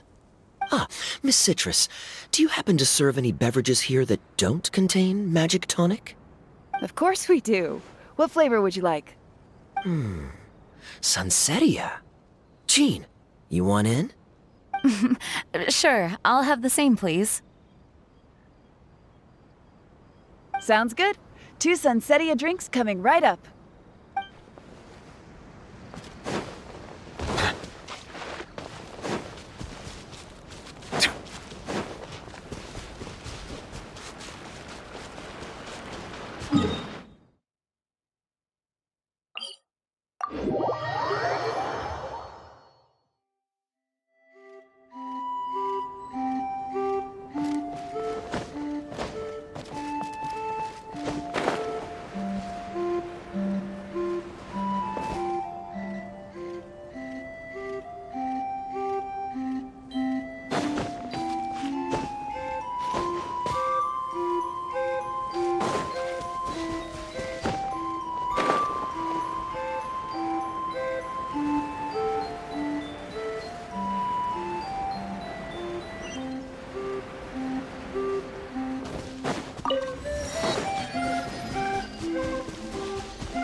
The structure of the tree houses here is nothing short of amazing. I have to write it down so I can tell Master Tainari all about it later.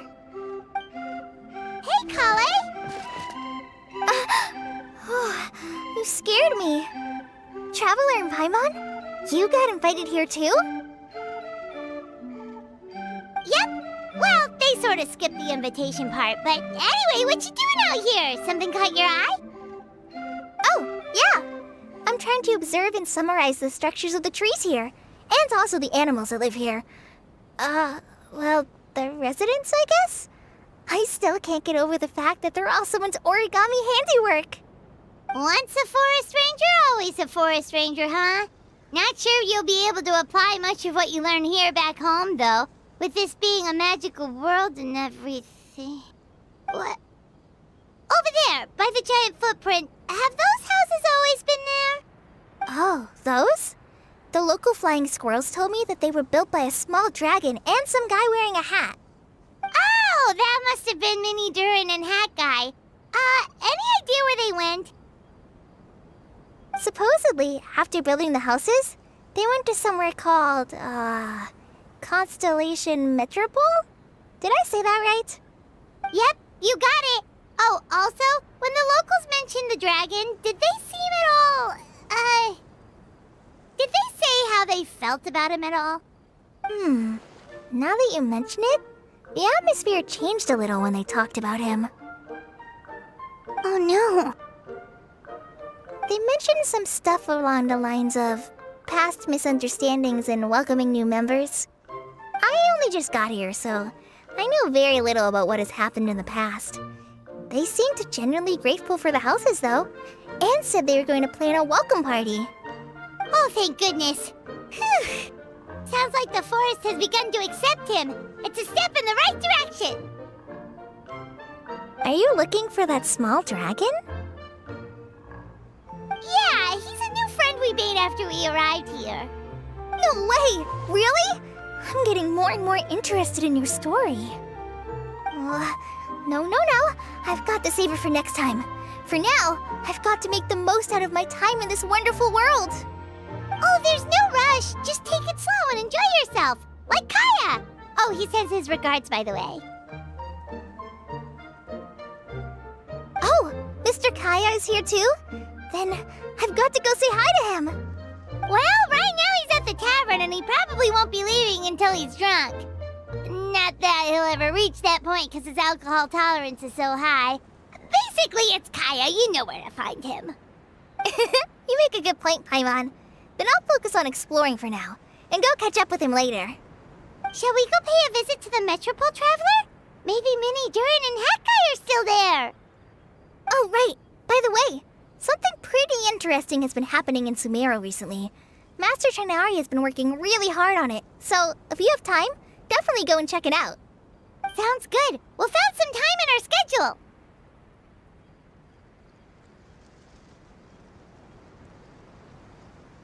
Of course. See you later.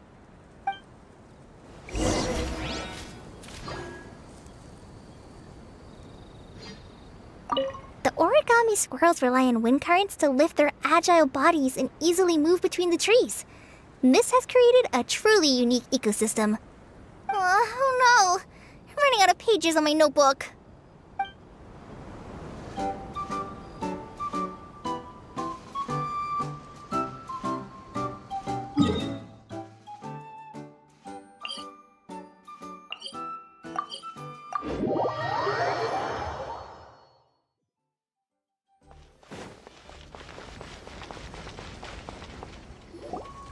What? Are my eyes deceiving me? There is no way. I can't believe it. Hey, Mona! We heard you muttering from a long way away. What's up? Oh, is your scry glass acting up again? Oh, it's you, the saviors of this world. My scry glass is fine, but I'm not sure I can say the same about my eyes. Look! Look at this statue! What? Is it broken or something? Looks fine to Paimon. That's your master, right? AKA the goddess of prophecy? I refuse to believe it. There's no way that old hag looks anything like this. When she was younger.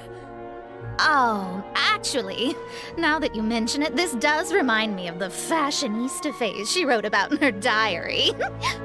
She can't hear me, can she? I swear I just got chills down my spine.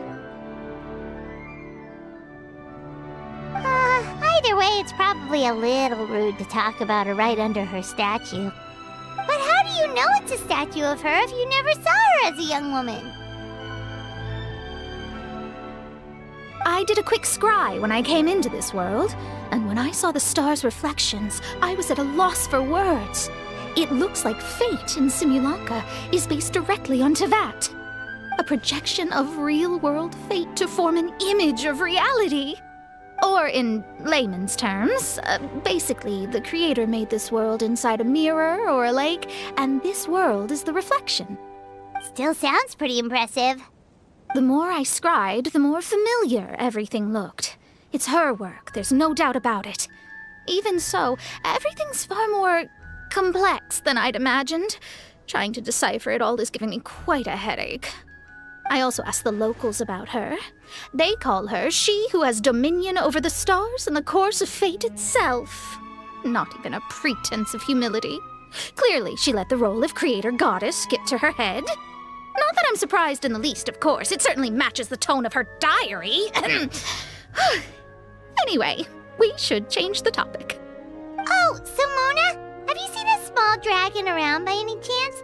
He's about the same size as Paimon, but with tiny little wings. Ah, you mean the one that caused all that trouble? I haven't seen him for myself, but I heard that he came to the Metropole not long ago to formally apologize for his actions. Apparently, he brought a huge stash of Toitanium and plant oil to make amends. Most people accepted his apology, although there are some who said that they'll reserve judgment until they've seen how he acts in the future. Oh, okay. Do you know where we can find him? One moment.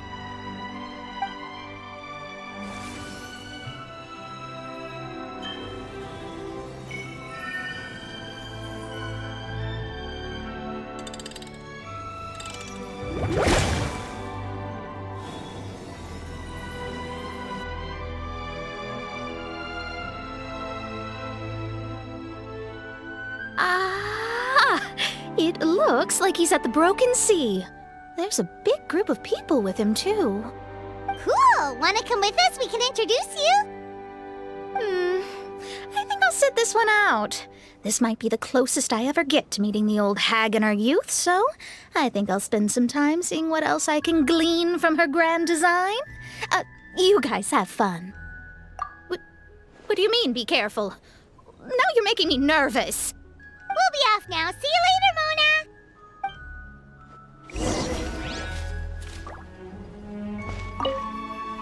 Creating a whole world starscape is no easy task.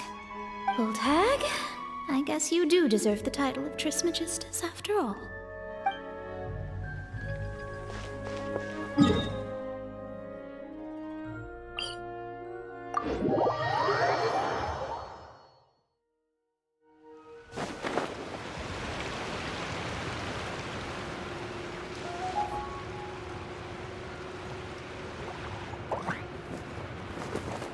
Osvaldo Hafnavines!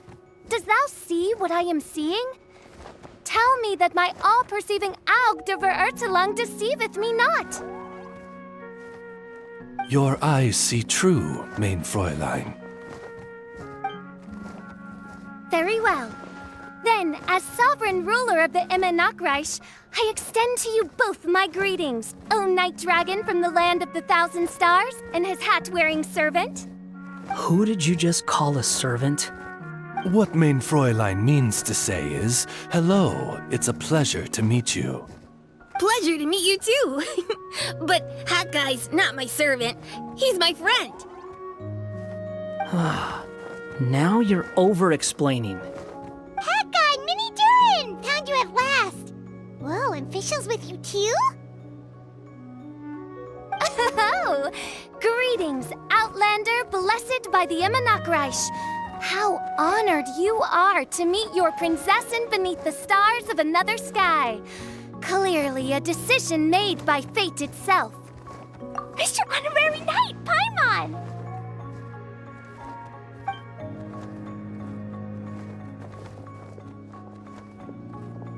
Greetings. You both look well. Hey there, Klee! Have you been having fun here? Yup, loads and loads of fun. There are so many cute animals and a magic train that was really long and a huge, huge castle and a king lives there and everything. I've been taking Klee to see all the sights. It's been a very enriching experience. Alice's magic is truly outstanding. Yeah, Mom's amazing. Klee wants to build a great big house now, too. So, your mom and my mom were friends? Mm-hmm. Our moms were friends, which makes you my big brother. My mom used to read your mom's stories to me all the time. They were great. Big brother? Wow. Thank you, Klee. Can I go play with Klee, Hat Guy? Suit yourself. Albedo, can I? Go on. Just don't go too far away. I'll come pick you up later. Yay! Come on, Mini Durin. Do you want to come play with us too, Fischl? Your prinzessin accepts your invitation. Rejoice! Though you may be concealed by fog, still you shall have the good fortune to witness the true might of the Aug de Vertelang. What Mein Fräulein means to say is, perhaps we can all play hide and seek together. Mein Fräulein is it. Hooray! I love hide and seek! Oh, me too!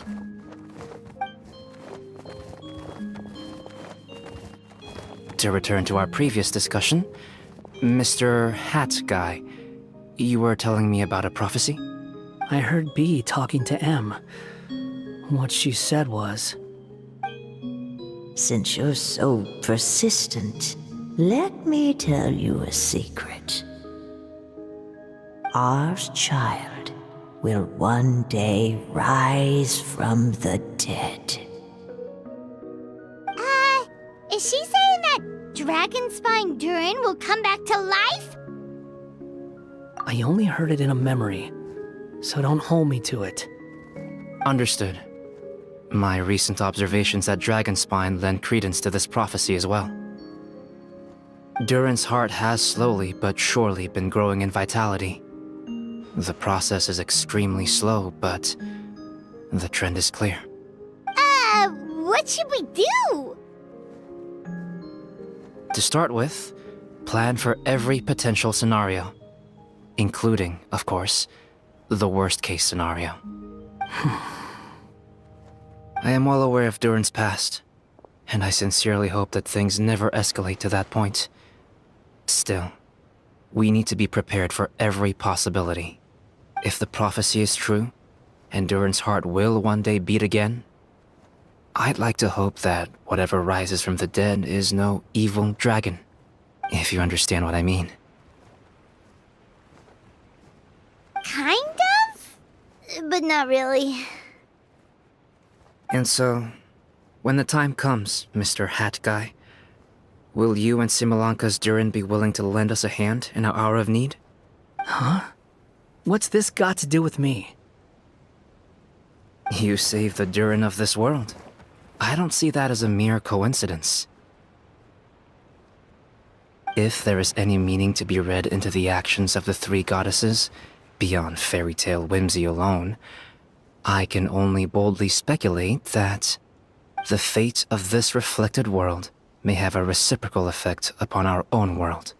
If Durin of Dragonspine will soon come back to life, we will need many Durin's help, as well as yours, given that your fates are now intertwined. Well, that's a nuisance.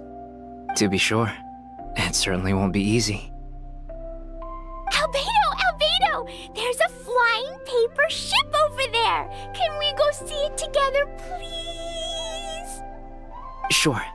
2 seconds, I'll be right with you. Please give my suggestion some thought, Mr. Hat Guy.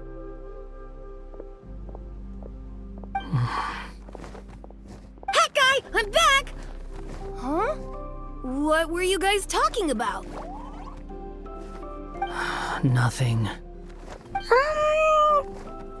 Huh. Okay then. Let's go join the others. Everyone's going to check out the new origami ship. All right, I'll be right there. Why would I be? Do I strike you as someone who cares about other people's issues?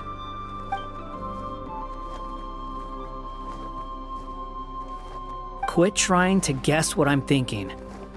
I'm leaving.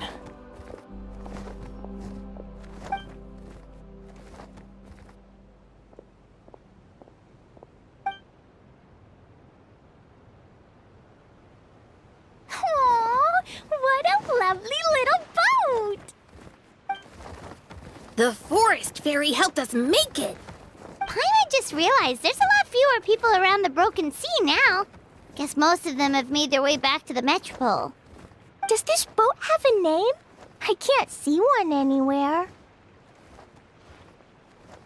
Huh? A name? Every boat has a name. At least, all the ones I've seen before. They're usually symbolic names that represent something aspirational.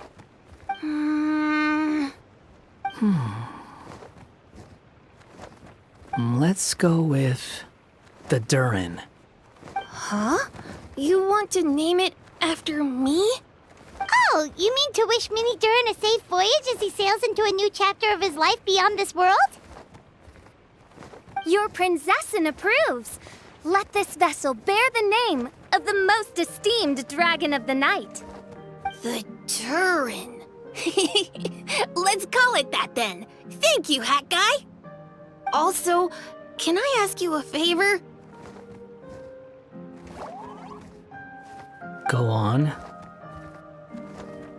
Remember how Mom's friend said I should be able to leave this world? Well, I want to pay a visit to your world. Just a quick trip, can we? Huh? Is that a no? Paimon thinks that's a great idea.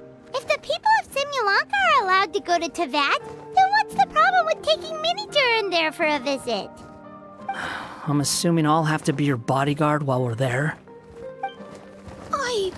I can protect myself. And I'll do what you say. I won't fly off on my own, I promise. Please, can I go? It'll be up to you to stick close. If you disappear on me, don't expect me to come looking. Got it! I'll stick close! Why don't you take the Durin? Now you've given it a name, it'll be a maiden voyage for the boat and a brand new journey for you. Are you leaving, Mini Durin? Okay. Well, make sure you come visit me in Mondstadt so we can play together again. Klee will draw you a map to show you the way. Though our time together has been as fleeting as a ray of light in the depths of the long night, the Imanakreich will welcome you with the grandest of music ceremonies on the occasion of our next reunion. As surely as the stars in the sky watch over us, we shall meet again. What Mein Fräulein means is that you're always welcome to visit her at home as well. Cool! Ah, I have so many new friends now! I'm so happy! Are you done yet? If you want to leave, then get over here. Thank you, everyone! Thank you so much! The blessings you gave me are more precious than any treasure, and more beautiful than any fairy tale! Next time, it will be my turn to make your wishes come true!